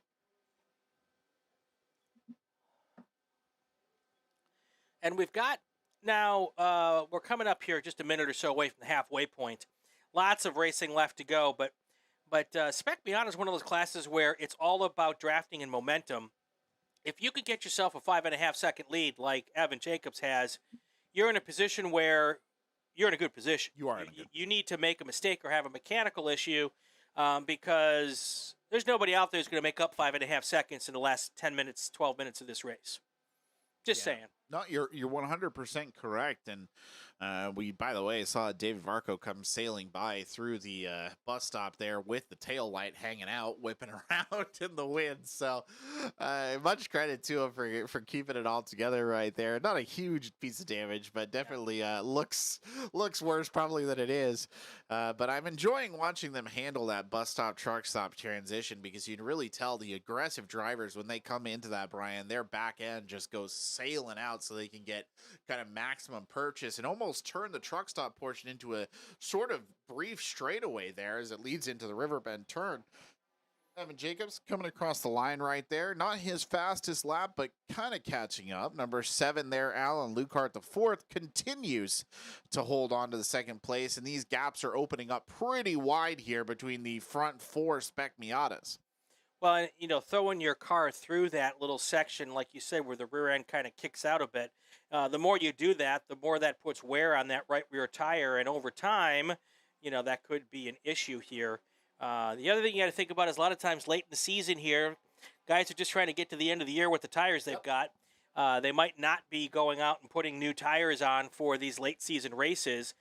So it's always a kind of a crapshoot just to find out who's got what. And what's going on with that. So who knows?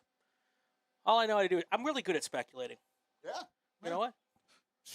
Everybody's doing it these days. Let's not let the facts get in the way of a good news story. Get you a Twitter account. They love speculating on there. That's you just right. speculate until That's the cows come home. Yeah, so apparently now anything goes on Twitter. I don't. So I don't know. I posted something I've always wanted to post, but felt like I was going to get Twitter banned if I posted it. What was it? I can't stand Nutella. Oh, neither can I actually. Not a big fan. See, thank you. It's all right. I don't get the hype.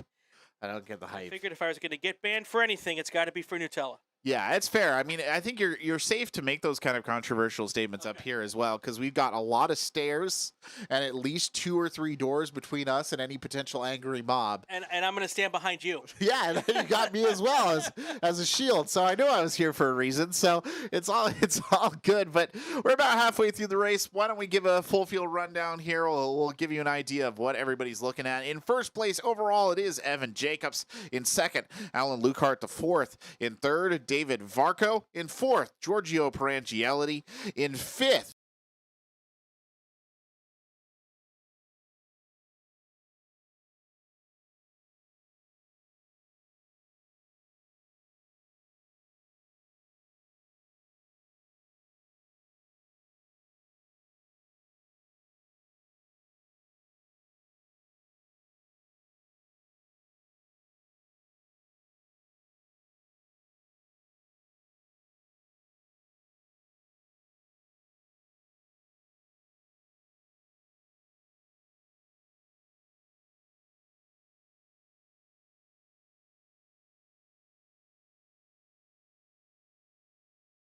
Messenger, by the way, getting around the inside of Alan Lukart, the 3rd right there. I think managed to pass him on Sunset. Sure enough, he did.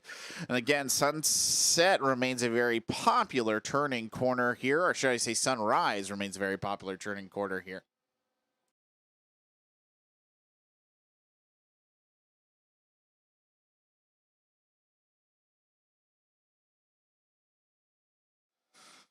Now the space is opened up here, Brian, between a lot of these cars in that front group. I don't know that we're going to see much movement out of that. Alan Lukart has about a 6.599 gap between him and Evan Jacobs. Couple of little positional struggles further down. Preston Lerner, who I think we mentioned before, he's been involved in a lot of back and forth. He's shooting for Gabe Estrada Jr. right now, but he's got Clement Lee kind of biting at his heels. Jorge Diaz still in the mix of that group as well. So that chunk of 4 right there is well worth watching here on the track. They've still got a lot of race left in them. Yeah, this is a part of the race where in a different series they might start looking for a piece of debris for a caution flag. But we don't do that here. We don't do that here. I want to take a second here to thank our good friends at Porterfield Racing Brakes. They are presenting sponsor for our broadcast coverage here. And we are so thankful to have them on board. If you need brakes or brake rotors, if you would like to have some other really cool racing stuff, they sell a bunch of stuff, not just brakes. Check them out, Porterfield Racing Brakes. They are there for you. They ship all across the country if you're not from California, and they do a really nice job. We want to thank them and give them the props they deserve. Evan Jacobs, still your race leader now, has opened the gap up 7.3 seconds. I hear you chuckling about something. What did I miss? I saw the number 80 car come by the way, as we see that tight group. I'll focus on this race first and give you an idea of what's happening right there, because it looks like Clement Lee is trying to pass Gabe Estrada Jr. on Sunrise and will actually do so with great alacrity right there. So it'll be Clement Lee, Gabe Estrada Jr., Preston Lerner, and Jorge Diaz. I was laughing because I saw Giorgio Perangielli coming past the start line here right as one of our next group cars came in with his engine going, and it really looked for a second like Giorgio Perangielli. I was like, wow, his car should not be making a noise like that. And it's right, he shouldn't, and he wasn't. So I couldn't help but laugh there just a little bit. Oh, that's some sparks coming off the backside there of David Varco, by the way. I don't quite know what that was about. That might be... He's got a lot of stuff hanging off the back of that car. It might be that tail light is clipping the ground right a bit there, and that's you never like to see it, but it's not the worst possible thing in the world. I think there's more than just a tail light there. It's entirely possible, Brian. It'll be hard for us to get a good judgment on it, really, and oh, that's unfortunate there. A bit of a botched corner again. That bus stop, truck stop transition comes back to bite. I want to say that was Jorge Diaz right there. Did not have a good turn at all and lost a big, at least a car length gap there between him and Preston Lerner. Big props here. I want to give a shout out to the number 74 car, Gabe Estrada Jr. He's the quintessential SCCA success story.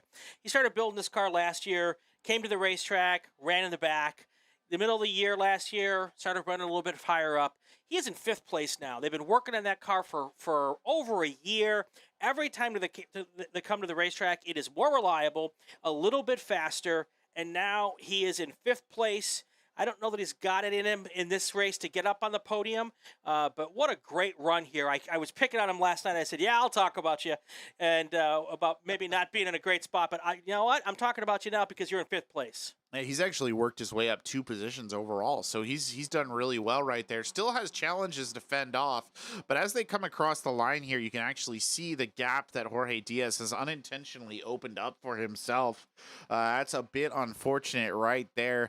Meanwhile, Clement Lee, Gabe Estrada Jr., they're very tightly grouped in 5th and 6th respectively, and it would not surprise me at all if one or the other could maybe battle back in right there. That's a fight to watch there between those 2 cars with about 5 minutes left in this race. Absolutely. And Evan Jacobs keeps making a wider gap lap after lap after lap. Yep. Again, a mistake will need to be made or a mechanical if there's going to be any chance for any of those guys to catch him at this point. He's having a nice evening cruise here, or early evening, I guess I should say, late afternoon cruise around the track. He's definitely feeling golden right now, and we'll see too coming back in through the bus stop. This is the turn that's been the plague of all of them, and they all kick out a little bit there to various degrees, but nobody really biting off more than they can chew. So the positioning in that mid group will stay about the same. Yep, absolutely, absolutely.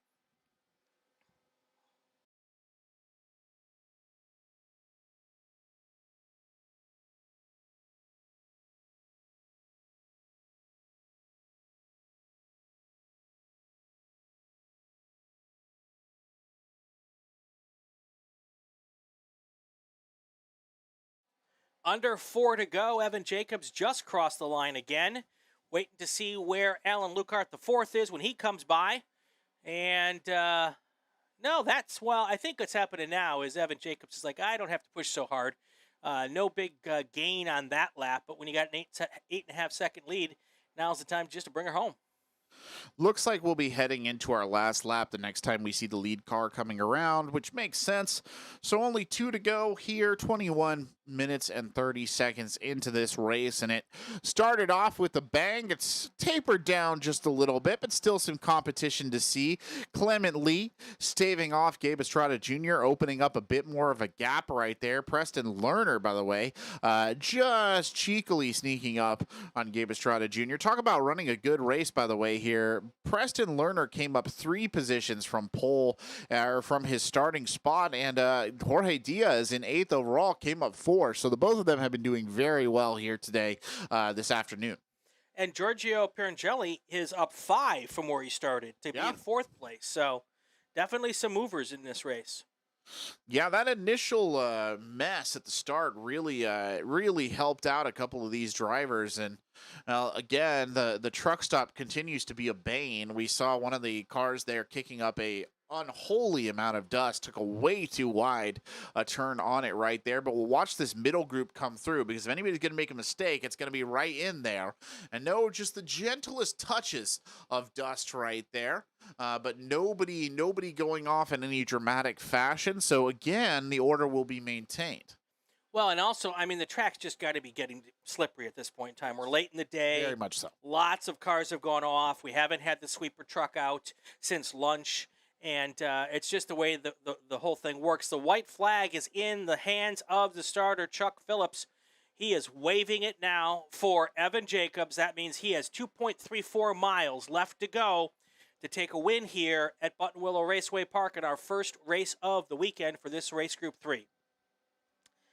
Yeah, and Alan Lukart, by the way, we've talked a lot about Evan Jacobs already, obviously, in the first place, but credit where credit is due. Alan Lukart IV has run a good, steady race this entire time, Brian. No mistakes so far. We'll hope he gets through the next lap without any mistakes. Knocking on wood, yeah. Or knocking on compressed wood. I don't know what this is, but it still counts. But he's done very well. Very clean race. Very consistent performance. All his lap times have been very solid and kind of in the same ballpark as one another. So, you know, he deserves a little bit of a mention for just playing it so well. And David Varco in 3rd, we've talked about him a lot too, but he's had a tail light hanging off for the last probably about 20 minutes, and it has not bothered him at all, though I'm sure he can hear the rattling of that thing the entire time he's tearing around these corners. But he's done a great job as well for that number 3 spot. All right, not too long down the road, we will have our 3rd race of the day in the books. One more to go here, so don't go away, folks.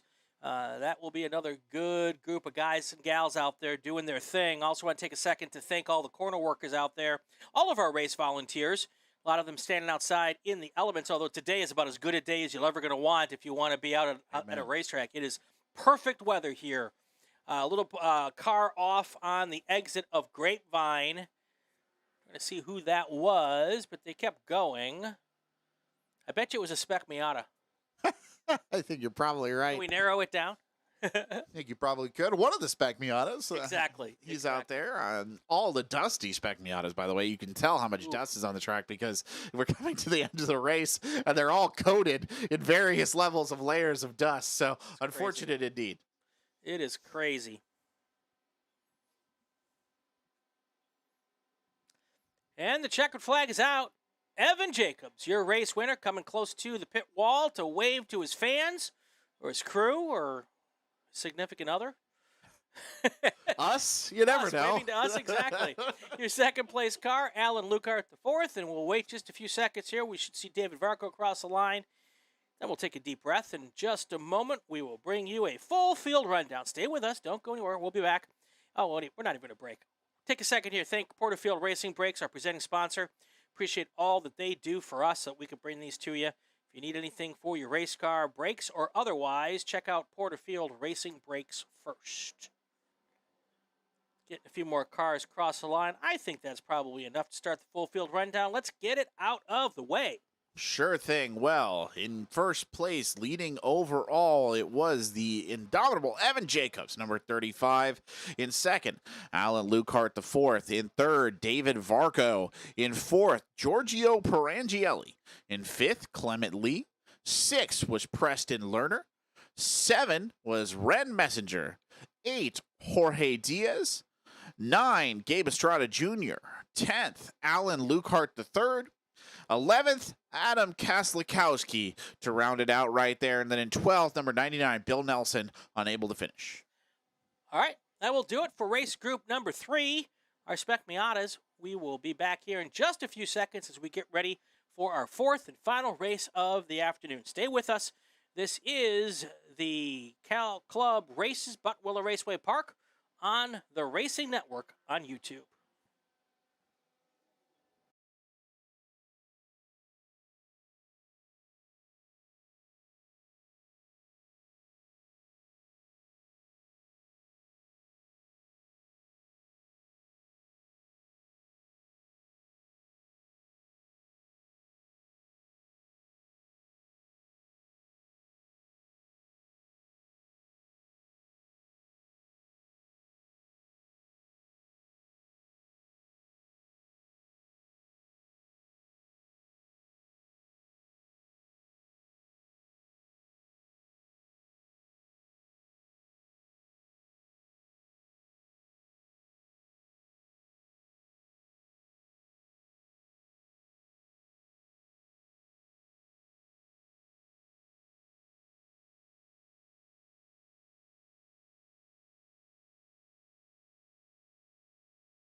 We are live at Buttonwillow Raceway Park. I am Brian Polanski. Tristan Parker, my fearless companion here this weekend. As we get ready for our final race of the day. This is... Oh, who's in this race? Oh, this is all of our sedan cars. So this is a fun group. I love this group. Let's go over who's starting and where they're starting.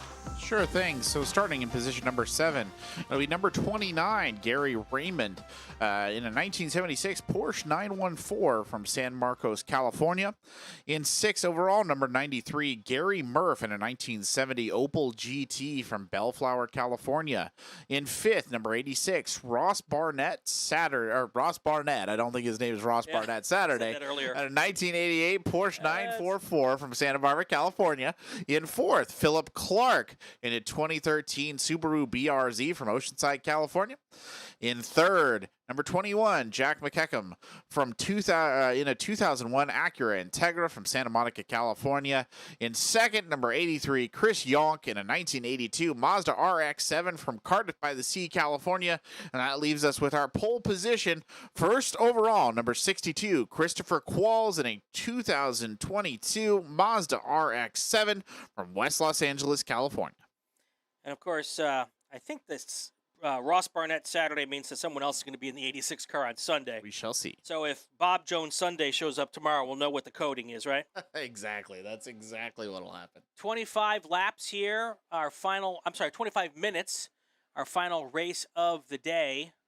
And it's always a good one here. The sun is getting deep in the sky here. So heading down towards Grapevine will be difficult to see here. And this course is slippery, Tristan. It is slippery, and you said it in our last race, but we've been seeing cars kick up dust all over it today, every single race in our time trials as well. And unfortunately, Group 4, the last to go today, they're going to have to deal with it, whether they like it or not. So I think that's going to be a definite, serious consideration for all of the drivers here. It's only 7 cars. You just want to run a clean race, Brian, at the end of the day. Just get on, get out, and do the best you can. Yep, and then get to the party afterwards. Exactly. There you go. Absolutely. All right, so we're waiting for our final green flag of the day. Tracy Kane is our starter. She is looking down towards that final corner. The goal, 4 rows, side by side, 2 by 2. No one jumping out of line, all the same speed. If everything works out perfectly, we get a green flag. It's just that simple. It is just that simple. You're 100% Sometimes it's so hard, though. It's only 7 cars. How difficult could it be? Hopefully not too difficult. Now you've done it. Oh, see? You said it, and she just waved You're off right. it. I literally jumped right in there. That is so funny. You said it. That's my fault. And now I look at it, and yes, they were not where they should have been. And that's what happens. So they will get an extra lap under yellow. The race has started, though. So the minute they cross the line, the clock starts. You did it, man. It's all your fault. No, I'm to blame. I'm to blame for that one, 100%. Man, I'm going to have to. That's too funny. As soon as you said, I'm like, oh, now he's done it. And then Tracy started waving her head. So for those of you who can't see at home and haven't been to one of our races, when the starter decides not to start the race because the field's not lined up properly, the signal to the drivers is that discerning shake of the head like your mom would do to you when you get your hand caught in a cookie jar. Yep. Yeah, they were just all out of position coming through there. Nobody was where they were really supposed to be. So that was quite messy. Yep. So they'll get another go around, and hopefully it'll be better the second time. So now the field is under the pole sitter, who is Christopher Qualls. He will keep them at the right pace, and it'll be the rest of the field's job to get in line. And if they don't, I've seen it happen. We could get another head shake. It happened, I think, last time. This time I want you to keep your mouth shut. I will keep my mouth shut, and I feel like we actually saw that last week when it came through. Yeah, I think, I don't remember. We have had 2 wave-offs at least once this year. So yeah, I seem to remember a double wave-off happening, and I was just quite something to understand. Well, and the drivers should know, I mean, the only ones who are hurting are themselves. You know, that's one less racing lap that they get to run here, you know, and but, you know, it happens all the time. Seems like every weekend there's at least one. Yeah. Yeah, it does kind of seem that way, I must admit. But, wow, everything looks pretty clear, so. Cars are lumbering through Grapevine like me after Thanksgiving dinner. Taking their sweet time about it, that's for right. sure. It's like, I just want to get close to the couch. So we're getting close late in the day here. We're going to start losing sunlight here pretty quickly. Got plenty of time to get this race in, thankfully. It was dark this morning. I got up. We were up at 6 a.m. getting ready to go, and I was like, "Oh wait, usually there's sunlight here by 6 a.m." Hey, when that happens, Oh, time change too coming up. That'll be all sorts of mess here, Oh, but hopefully we'll miss it on this one. All right, our cars should be going through the what do we call it back there? The sweeper, and heading down the S's towards our front straight here one more time, and we will find out whether or not they can get the job done right this time. Everybody behave. That's right. Here they come. No pace car this time, so usually we hear them say lights out on a pace car. No pace car on a wave off.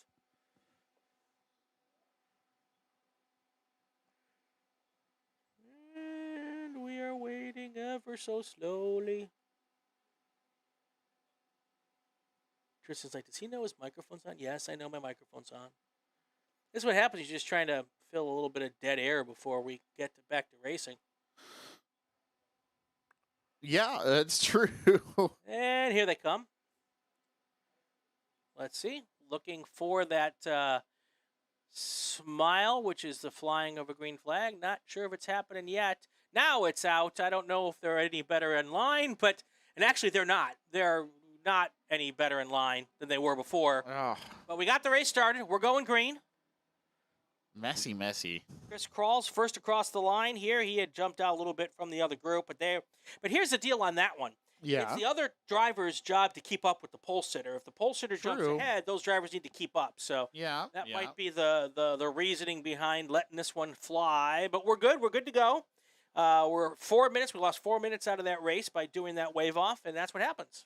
Yeah, that was a slow first lap right there, but we'll jump into it now and we'll see what these guys can do. Again, I mean, it's such a varied group here. There's 2 STL cars, there's 2 FP cars, and then a GT3, a T4, and an S944. So it's probably our most varied group that we've really seen today. It doesn't have the 20 car numbers that we saw earlier from group number 2 either. So I think we're looking at probably one of those races, Brian, where everybody sort of settles into their position and we just have a nice early evening drive around the track.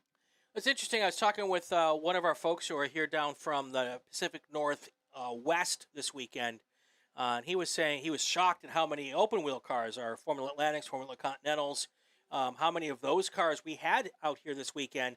He said up north they don't have that big a group of cars in those particular classes, but they have a ton more of the sedans like we have in this class. So it varies from area to area, region to region across the country. You get a particular class that's really popular. A lot of folks want to race with a lot of other drivers. They jump in. Another class that doesn't have so many cars, it's not so much sometimes. So, but one thing is almost always for certain: lots of Spec Miatas, lots of Spec Racer Fords. Yeah, and those are the 2 kind of most entertaining groups we usually get out here as well. So I'm always happy to see them. But it sounds like we're hearing in race control there was a little bit of jostling up there in the front. They weren't in the places they were supposed to be, but it's all been picked up on. So they know nobody's gotten by with anything. As we get our first car over the line here, it's Christopher Qualls there setting the best lap time so far of the race at 2:05.75. Or 0.575, I should say. And that'll be Chris Young, Philip Clark, and Jack McKecken coming over the backside there as well. Not a ton of shifting. Gary Raymond has advanced 2 places to 5th overall, and Philip Clark is in 3rd overall. And it does unfortunately sound like Gary Murph, one of the FP cars, has had to take a pit stop here very early on in the race. You are watching the races from Buttonwillow Raceway Park, California Sports Car Club. We're out here this weekend, all because Porterfield Racing Brakes is here to help us out, and they are our presenting sponsor. It's with their help that we are able to do this, so thank them very, very much. They're a great place to go for racing brakes, brake drums, anything that has to go to help you make your car go stop. They also got a bunch of stuff to help you make your car go fast, because if your car goes fast, you also got to be able to stop it, right? How true is that? And, well, it's speaking of stopping, Ryan, number 93, Red, here behind the wall. So that'll be the end of the race for Gary Murph. Only got 2 laps out there before they had to clock it in. Very unfortunate indeed for the FP car. And hopefully they'll be able to get whatever has gone wrong fixed so they can bring it back out here tomorrow. That was a silky segue if I ever saw one. Thanks. Absolutely. All right.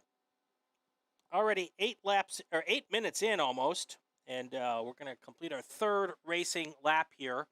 It's actually our 2nd racing lap. The first one was a very slow lap under yellow because our green flag was waved off at the start. And going to do it all again tomorrow. Also out here this weekend, we haven't talked about it, but we have the National Time Trials Tour is out here this weekend. Bunch of drivers out competing on that series. Time trials are basically just like qualifying. You're not racing wheel to wheel. You're taking your car, many times just a street car, out here in different classes and trying to make your best lap possible. Best time wins, essentially. And there's a couple of different classes. And in the end, actually, there's a lot of different classes. But it was really cool to see these folks out here this weekend. I think we had about 50 cars for the time trials spread out over 3 different races. And they're out here joining us this weekend.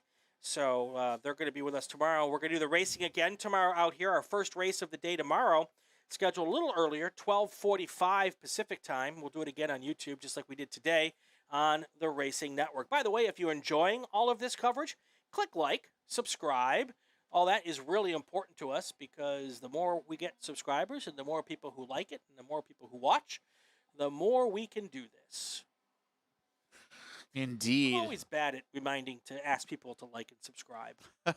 It is seemingly counterintuitive to me. That's fair. I can totally understand that perspective on things, but it is important. Like me, please. Yeah, please. I beg you to like me. Please. Like us. Please like us. All right, I've gone off the rails. I am completely off the rails. Well, fortunately, nobody out there is off the rails. Exactly. That's what really matters. That's a good point.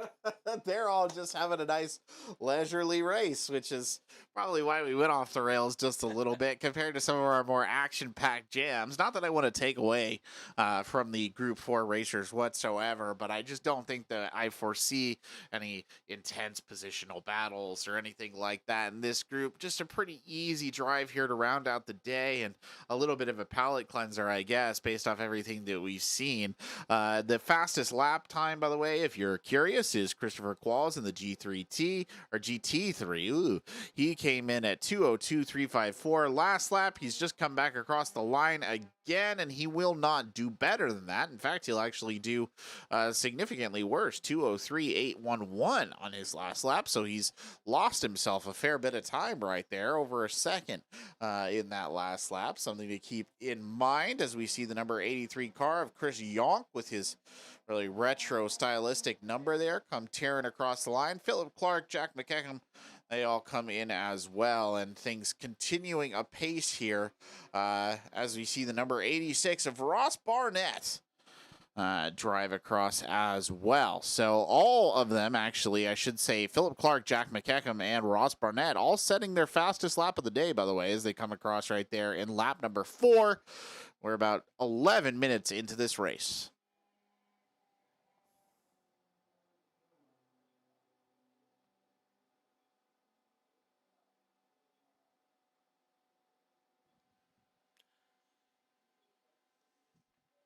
I would love to have more to say, but I don't. Yeah, I agree. You know, I just nearly keeled over right there. Just fell asleep. So that's it's not not an indictment of the drivers. I think just an indictment of it's been a long day here. Well, it has been, and this is one of those situations we have multi-class racing, and this is one of those classes where we have 5 classes on the track. 6 classes on the track and 6 cars. Yep. So none of these guys are racing against each other for a class win. Of course, everybody wants to take the overall win, but when you've got a GT3 car in the field that's 7 seconds a lap faster than the second place car, that's probably not going to happen unless Chris has some issues. But that is kind of the joy and the the drawback of doing multi-class racing.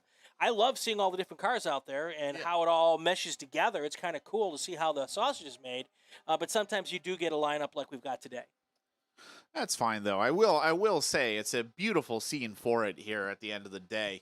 The sun setting over the mountains there in the distance, kind of casting a gentle glow over the Central Valley. A lot of the haze is sort of burned off here too, so we've got a nice, beautiful view, and it's a nice temperature outside. It's probably one of the nicest days I think I've seen here at Buttonwillow, and it's ending in fine fashion here. And there are a lot worse places I think we could be sitting, Brian, to watch cars go around a track than right here. So I got to admire at least that part of it all. And even if it is not the most thrilling race, it is still enjoyable to watch as these drivers tackle this course. I will admit, this group of 7 handling themselves with much greater aplomb than we've seen a lot of drivers, especially when it comes to that bus stop, truck stop turn. We're about to see number 62, Christopher Qualls, go through it, and he handles that like a champ. No drift there at all. The weight of the car really just pulling him in, and he powers right through with very little hesitation and no dust. Absolutely, absolutely. Man, the way you laid that scene, I thought I was getting ready to watch a Steinbeck novel movie. Just gonna say that. I mean, I was like, man, I feel like I should just kick back, pop some popcorn, get myself a little snifter of brandy and a nice big old cigar. And I was like, man, this is going to be a good evening. Hopefully not gonna be as depressing as a Steinbeck novel at the end of the day, but we can only hope. That said, I hate to take the opportunity. Got to inject a little bit of drama into this. One of the cars out there smoking a bit. I think it was the 2.9 of Gary Raymond. So he just lit up a cigar. That's all. Yeah, he's having a nice, wonderful time out there. But we're something to keep an eye on here. Nobody seemed particularly concerned when it went across the control network, but you never like to see that, right? So something to keep an eye on for sure. Well, he's driving a 1976 Porsche 914, so that is not the newest of race cars out there. But if it were a British, never mind. I'm not going to pick on British cars. But yeah, we'll keep an eye on it. Well, we are past halfway Yes, we officially. are. Our scoring just came through, so I know that it's official. Let's go ahead and say where we are here in our overall rundown of this 6-car race as it stands. In first place, number 62, Christopher Qualls. In second place, number 83, Chris Yonk. In third place, number 33, Philip Clark. In fourth, number 21, Jack McCackham. In fifth, number 86, Ross Barnett. And in sixth, it'll be number 29, Gary Raymond. And of course, we have number 93, Gary Murph, who was unable to finish and is out of the race. That is your full field rundown brought to you by the Racing Wire Radio Podcast Network and the Inside the SCCA podcast. If you like SCCA racing and you are not listening to the Inside the SCCA podcast, what you waiting for? We have a good time. Yeah. It's every Friday. We launch one so that when you're driving to the racetrack on Friday morning or Friday afternoon, you can pop it on the old phone and listen to it on your way to the racetrack. We're going to also debut in the next couple of weeks, maybe right after the first of the year. We're going to do that thing live on YouTube with cameras. Wow. So if you want to see my ugly mug and some other very, very good people, we're going to do it live. I think it's going to be mostly Monday nights. Okay. And we'll also do the audio version of the same podcast. We'll do it live. We'll put that up on Fridays as well. But we found out when we were at the runoffs that we really enjoy doing the live shows, and people seem to like them. So I'm just giving the people what they want. It's awesome. Justin. Just giving them what they want. Look forward to seeing it. That's going to be a good time. And of course, as we said earlier, don't forget to like and subscribe if you want to get a sneak peek of that. Get in on that right out the gate. Definitely something to look forward to. I know that you had a great time out there at Nationals. It looked great from what I saw. So happy to see it and happy to see it carry on there as well. Speaking of carrying on, I should point out construction on the new track here at Buttonwillow carrying on as well. They've even got the Tesla chargers. I noticed on the official Tesla charger list now. It's Musk official. So you're gonna want to have to come out if you haven't come to one of these lovely SCCA weekends before. You're a race car fan. You will have a car of your own. You want to get in. You're gonna have to come out and check it out, especially when that new track is built. It's gonna be something over there. Well, and it's going to be a lot of fun. They're actually going to start laying asphalt here in the next week or two. Wow. Coming up in 2 more weeks. I'm hoping you're going to join me for that. And when we come back, my hope is that we'll see at least the first layer of black stuff out there. And the hope is, and the plan is, to do our first event next year. And I know one of our series that we are friendly with, the Vintage Auto Racing Association. They have put a race on the new track on their schedule for late next year. Okay. So they're definitely hopeful as well that everything's going to go as planned, and I can't wait. We've been thinking about this, learning about this, dreaming about this for about 10 years, and it's going to be a whole lot of fun and lots of elevation change, which we don't have a ton of here on the main track. Right. We've named a track. It's going to be called the Circuit at Buttonwillow. There you go. And then the track we're racing on today will be the classic track at Buttonwillow. So a lot of good stuff there. Also, you mentioned the runoffs. I want to remind everybody that all of the runoff shows are on the Racing Network. You can go back and watch them. Some really fun stuff there. Some great interviews. Eventually, I'm going to snip out the interviews and put them up separately. And also, every single one of the 26 races from the runoffs are available at SCCA.com. And if you want to see some fantastic driving in some horrible racing conditions, go watch the runoffs from 2022. My feet are still wet. I bet. My shoes haven't dried out yet. Oh my gosh. Oh my gosh. Well, I'm glad that they got a name for it. I still think it was a missed opportunity, by the way, on that track to not name it after the endangered mouse or whatever it was that held up construction for so long. I feel like that's a incredible missed opportunity, but Circuit, it's a classy name. I'll give it to him. By the way, speaking of racing, just so you know, we will be back tomorrow. There are more races. We have our time trials going on. The national time trials we mentioned earlier will be throughout the day, but our first race proper here that we'll be covering on the SCCA, that's going to be race group number 1 starting at 12:45. So that'll be our spec racer Ford group right there. Approximately 12:45, they'll be hopping off, so that'll be something for you to tune into. 6 minutes to go. Christopher Qualls continues to be our race leader. The car number 62, that's the RX-7 GT3 car. His fastest lap, way back on lap number 3, he turned a 2:02.354. Chris Yonk is in second place. He is about 34 seconds back. He is in an 82 RX-7, and that's an STL RX-7. Your third place car, Philip Clark. He is another 5 seconds back. That's a T4 car. It is a 2013 Subaru BRZ. Moving on to fourth place, Jack McEachern. He is in an STL Acura Integra. That's a 2001 car. Fifth place right now is Ross Barnett. He is in a Spec 944, which makes me believe it's probably a Porsche 944, and it is. That is a 1988 Porsche 944. And then motoring around nicely in last place at the moment is that Porsche 914 we talked about earlier. That is Gary Raymond. So that's what it looks like now with 5 minutes to go as the sun gently falls to the west here, looking over. I want to figure out if that is haze between the mountains, us, or if we've just kicked up that much dust today that we filled the Central Valley with dust. A little bit of both, probably at the end of the day, right there. Christopher Qualls, by the way, coming around. He's really taking it easy, which is fair. His fastest lap, by the way, 2:02.354. His last lap, 2:04.188. So he's earned himself a couple leisurely laps here around the Buttonwillow track. The rest of them all have been doing quite well in their own right as well. You got to admit that it's been a very clean race, especially compared to what some of the others that we've seen. And you and I both, Brian, were a little bit worried just how dusty this track had gotten, that we were going to see maybe some bigger issues from these drivers, but they've all stayed relatively clean, both literally and figuratively here.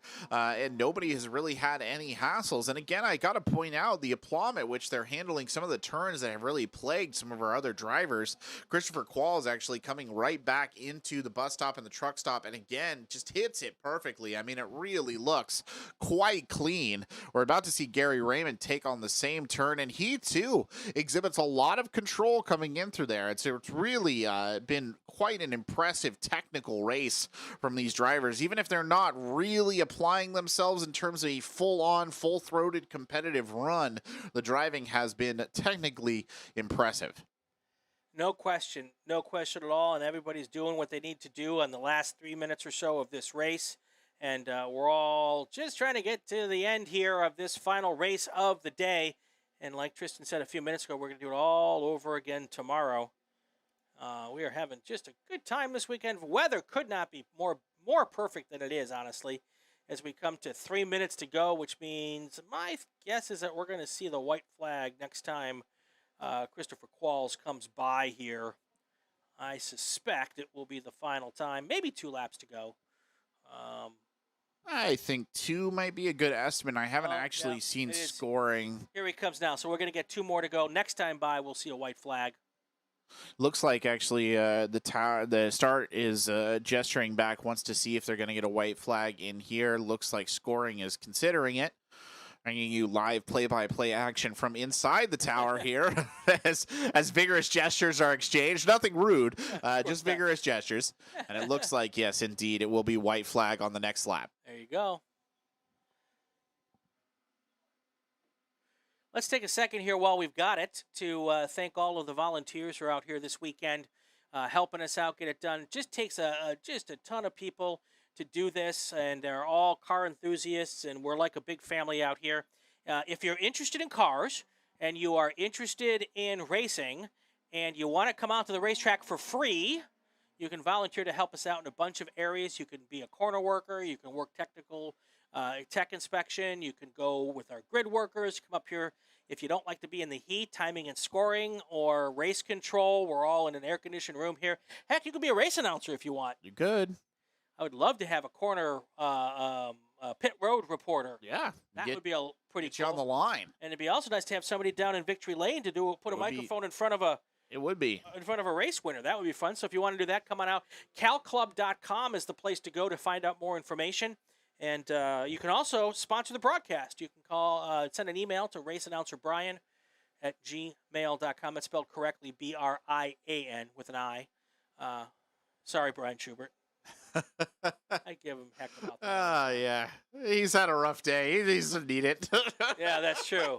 That's true. But keeping an eye out now. We're waiting for Christopher Qualls to come back across the line. Our white flag is poised to wave here. By the way, 2 of our drivers setting their best time on that last number 10 lap here. Philip Clark with a 2:08.193 and Jack McEachern with a 2:08.334. So that's the T4 and the STL respectively. And here comes Christopher Qualls across the line. White flag is out. This is our last lap of this Saturday. So we'll see if we get any excitement here on this last lap or if it ends in a nice, comfortable fashion for all of our drivers. I suspect it'll be the latter. I suspect it will be as well. And now that I've said that, we were going to be here for hopefully, hopefully not. A giant bird isn't going to descend and attack somebody's car or something completely unexpected. Well, it is Halloween weekend. It could be the attack of the Ravens out here. Spooky time. Oh yeah, birds. Whoa, no, don't think we need any of that. No, let's not let that happen. All right, we got less than half a lap to go. Yep, here comes Christopher Qualls. He's going to go through the bus stop for the final time, and then he will negotiate the truck stop. Let's hope he doesn't have to stop for diesel before he gets back. No, not stopping for snacks either. 5 more corners to go, and he will be able to take the checkered flag, and that will call it a day here as the sun sets on another great day of racing here at Buttonwillow, literally. Yeah. It's got to be tough to see going through Grapevine with the sun actually there. Probably is, especially Riverbend as well, which is that bank turn. You got to be a little bit worried about that. I think no doubt. Sunrise turn really living up to its name today, right. So that's been nice. Right. Absolutely. And starter hands the white flag to the other person on the other starter on the start stand. The stand assistant. They switch, so they're not always, starter assistant. And now the checkered flag is ready to be flown. This is the biggest lead up we've had. Yeah. It's unsheathed. It's in hand. It's ready to yes, go. That's right. That's right. It's ready to be displayed. Here it is. There we go. They're thinking about Christopher Qualls, RX-7 GT3, flag to flag finish winner here at Buttonwillow. Whew. I think we just give a full field rundown. Let's hop just do right in there. So this is where Group 4 ended up here on the last race of the day. In first place overall, number 62, Christopher Qualls. In second place, number 83, Chris Yonk. In third, number 21, Jack McKeecum. In fourth, number 33, Philip Clark. In fifth, number 86, Ross Barnett. In sixth, number 29, Gary Raymond. And that is your full field rundown. I hate to jump in, Brian, Uh-oh. at the end, but number 21 and number 33 had side-to-side contact Of right there course on the they last lap, and it appears that number 33, I think, was the one who spun and continued there as well. So the last lap was the most action-packed lap, but I'll let you jump in with your full field rundown blurb there. Sorry to interrupt. Just No. figured I had to say something. Well, now I have to wait because it may not be 33, might not be in fourth place now. So we got to wait. No, it's good. I think it actually ended up. Yep. It Okay. ended up clean. It was fine. It was fine. All right. That is our full field rundown brought to you by the SCCA, Inside the SCCA podcast on the Racing Wire Podcast Network. As we get ready to go out and go home for the day, Porterfield Breaks, thank you so much for being with us here on the Racing Network. I want to thank everybody out here at the racetrack this weekend. We'll do it all again tomorrow. We're going to go live again around 12:45, so join us there. And thank you, Tristan. My pleasure. Or Tristan. Either. Tristan Parker with me today. I'm Brian Belansky. We are done. See you tomorrow.